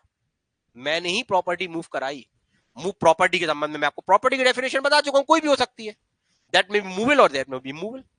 तीसरा कहता है जब प्रॉपर्टी फ्रीली आपके पास फ्लो होके आ जाती है, यहां पे कोई मूव नहीं कराता। कैसे आ रही है प्रॉपर्टी? मूव हो रही है फ्री फ्लो के साथ। तुम्हें तो प्रॉपर्टी पड़ी मिल गई, डली मिल गई, तो हमने कहा अरे भगवान का, जैसे अपन जाते हैं रोड में और आपको 100-500 का नोट मिल गया, अपन डाल लेते हैं, और जब 500 रुपए अपन अपनी जेब में डालते हैं तो क्या कहते हैं? भगवान तुम्हारा बहुत बहुत शुक्र है भाई, 500 रुपए दिलवा दिए। भाई वो 500 रुपए नहीं होगा, वो चोरी हो गई, वो अपराध हो गया। एक व्यक्ति जा रहा था, उसके जाते जाते टमाटर उसके गिर गए, तुम टमाटर लेने जा रहे थे, उसके गिर गए, तो तुमने उसको एक बार आवाज लगाई, भाई टमाटर, उसने नहीं सुना। अब तुमने सोचा टमाटर बहुत महंगे, 100 रुपए किलो चल रहे हैं, और हम भी टमाटर लेके जा रहे थे, हमें तो लेने थे पाव भर, ये तो है 1 किलो। अगर हम टमाटर लेके जाएंगे तो बेहतरीन पनीर लेके 100 रुपए की पनीर ना खरीद ले, इसकी जगह हम जो 100 के टमाटर ले जाए थे, तुमने पनीर ली, उसकी टमाटर बना दी, उसको पता चल गया कि तुमने मटर पनीर बनाई है बढ़िया टमाटर डाल के। क्या तुमने प्रॉपर्टी, क्या ओनर ने तुम्हें प्रॉपर्टी दी? नहीं। क्या प्रॉपर्टी तुमने किसी की पोजीशन से निकाली? नहीं। प्रॉपर्टी तो तुम्हें फ्री फ्लो तरीके से मिल गई, मतलब पड़ी मिल गई, डली मिल गई। तो ये क्या होता है? Criminal misappropriation of property. यहां भी प्रॉपर्टी मूव हुई, लेकिन कैसे मूव हुई? फ्रीली मूव हुई। और जब किसी व्यक्ति को प्रॉपर्टी सौंप दी जाती है इंटरेस्टेड, अब देखो यहां पर भी सौंपी जा रही है, लेकिन यहां डर दबाव में सौंपी जा रही है। यहां भी सौंप दिया, आपने बोला सर मैंने भी यहां भी प्रॉपर्टी सौंपी, लेकिन यहां पे ये सौंपना नहीं है, इसको ये डर के अधीन आपने प्रॉपर्टी दी। और यहां पे सौंपना, आपने किसको सौंपी प्रॉपर्टी? जिसके ऊपर आपको ट्रस्ट था कि भाई मैं अपनी प्रॉपर्टी तुम्हें सौंपता हूं क्योंकि तेरे ऊपर मेरे को ट्रस्ट है। तो यहां पे प्रॉपर्टी आपने मूव कराई, तो ये हो गया क्रिमिनल मिसएप्रोप्रिएशन ऑफ प्रॉपर्टी। और यही चोरी और एक्सटॉर्शन क्या मिलते हैं? डकैती और रॉबरी बना देते हैं। मतलब ये 1 मिनट में 6 डेफिनेशन आपने पढ़ ली। अब बताइए ये चीज क्लियर हुई कि नहीं हुई? 6 चीजें हैं भैया, ये 6 definitions. This is not a single definition, this is 6 definitions. कौन मूव करा रहा है? इसका एग्रीव्ड फॉर्म है, एग्री फॉर्म देख लेंगे हम। या तो डकैती रॉबरी, या तो थेफ्ट से बनती है, एक्सटॉर्शन से। न्यास भंग का मतलब होता है जब किसी व्यक्ति को संपत्ति सौंपी जाती है, सौंपी जाती है। और सौंप कैसे रहा है? डर में नहीं सौंप रहा, यहां पे सौंप रहा था, यहां डर में सौंप रहा था, डराया था, धमकाया था, मार दूंगा, पीट दूंगा, इसलिए सौंपी थी। यहां व्यक्ति जो संपत्ति सौंप रहा है वो विश्वास में सौंप रहा है। फॉर एग्जाम्पल, मैं जा रहा हूं, जैसे आपने देखा होगा कभी अपन रहते हैं इंडियन कल्चर में, कभी अपन अपने घर या परिवार में शादियां होती हैं। जब शादियां होती घर परिवार में, तो हम क्या करते हैं? हम उस कंडीशन में अपनी कोई प्रॉपर्टी को कहां देके चले जाते? अपने पड़ोसियों के पास रख जाते। सोना चांदी को एक हम बैग में रखते और कहते थे कि भैया हम 10 दिन बाद आएंगे, 10 दिन इसको रख रहिएगा। हमने उसको सौंप दिया। यहां आपने विश्वास में सौंपा। क्या उसने तुम्हें धमकी दी थी कि भाई प्रॉपर्टी मेरे पास रख के जाना? अगर वो धमकी देता तब रखते तो वो हो जाता एक्सटॉर्शन। लेकिन आपने अपनी मर्जी से रखा, और मर्जी से रखा मतलब ट्रस्ट के साथ रखा, ये हो गया extortion, criminal criminal breach of trust. ये होती है आपकी सारी की सारी डेफिनेशंस कंप्लीट। बस हो गई थे पूरा चोरी के विरुद्ध अपराध संपत्ति के, बस खत्म करें। पूरे हो गए अपराध, कल दूसरे पढ़ेंगे, ठीक है? क्या अभी पढ़ने हैं इनको? कल सीधे नया कुछ पढ़े।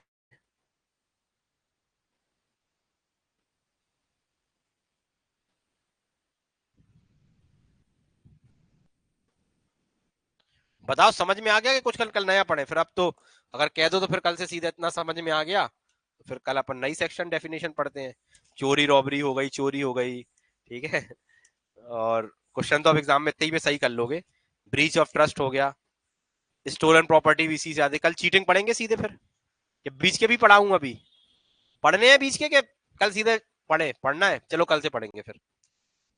कल पढ़ेंगे थेफ्ट, अभी थेफ्ट स्टार्ट नहीं, कल से थेफ्ट पढ़ेंगे। ये भी कॉन्सेप्ट था आपका, है? थोड़ी देर और पढ़ा दें तो इतना मजा आ रहा है। 1.5 घंटे हो गए भैया, घर जाओ अपने यहाँ।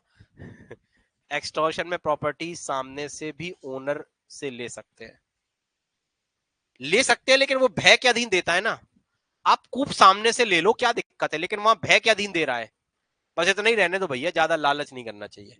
नया टॉपिक कल से स्टार्ट करेंगे। अगर एक्चुअली टॉपिक बचा होता तो मैं करा भी देता। अब ये टॉपिक खत्म हो गया, अब नया टॉपिक हम कल से स्टार्ट करेंगे। 3 क्लासेस हो जाती, मैं भी थक जाता हूँ। मेरे को पेपर वगैरह भी अभी चेक करने हैं, आरजेएस की टेस्ट सीरीज चल रही तो वो भी अभी करना पड़ेगा। तो काफी टाइम हो जाता है, इतना इतना ही ठीक है। इससे समय लगता है थोड़ा सा, कॉन्सेप्ट ना बनवाओ तो जल्दी हो जाता है। पढ़ाने के लिए तो अभी तक मैं पूरी डेफिनेशन कंप्लीट करा देता आपको। थोड़ा सा समय इसलिए लगता है क्योंकि आपके कॉन्सेप्ट बनवाने पड़ रहे हैं। हो गया भैया, मजा आई चीजों पढ़ के? ये मजा आया, ये वाला, ये चीजें मजा आई पढ़ के, ये जो अपन ने लास्ट में पढ़ाया, ये मजा आई जो लास्ट में अपन ने पढ़ी?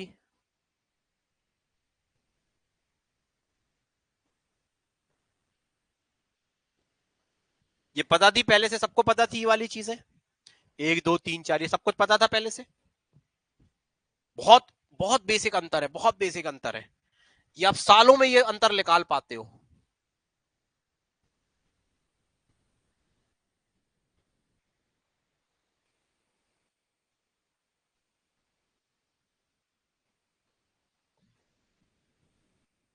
चलिए मिलते हैं फिर।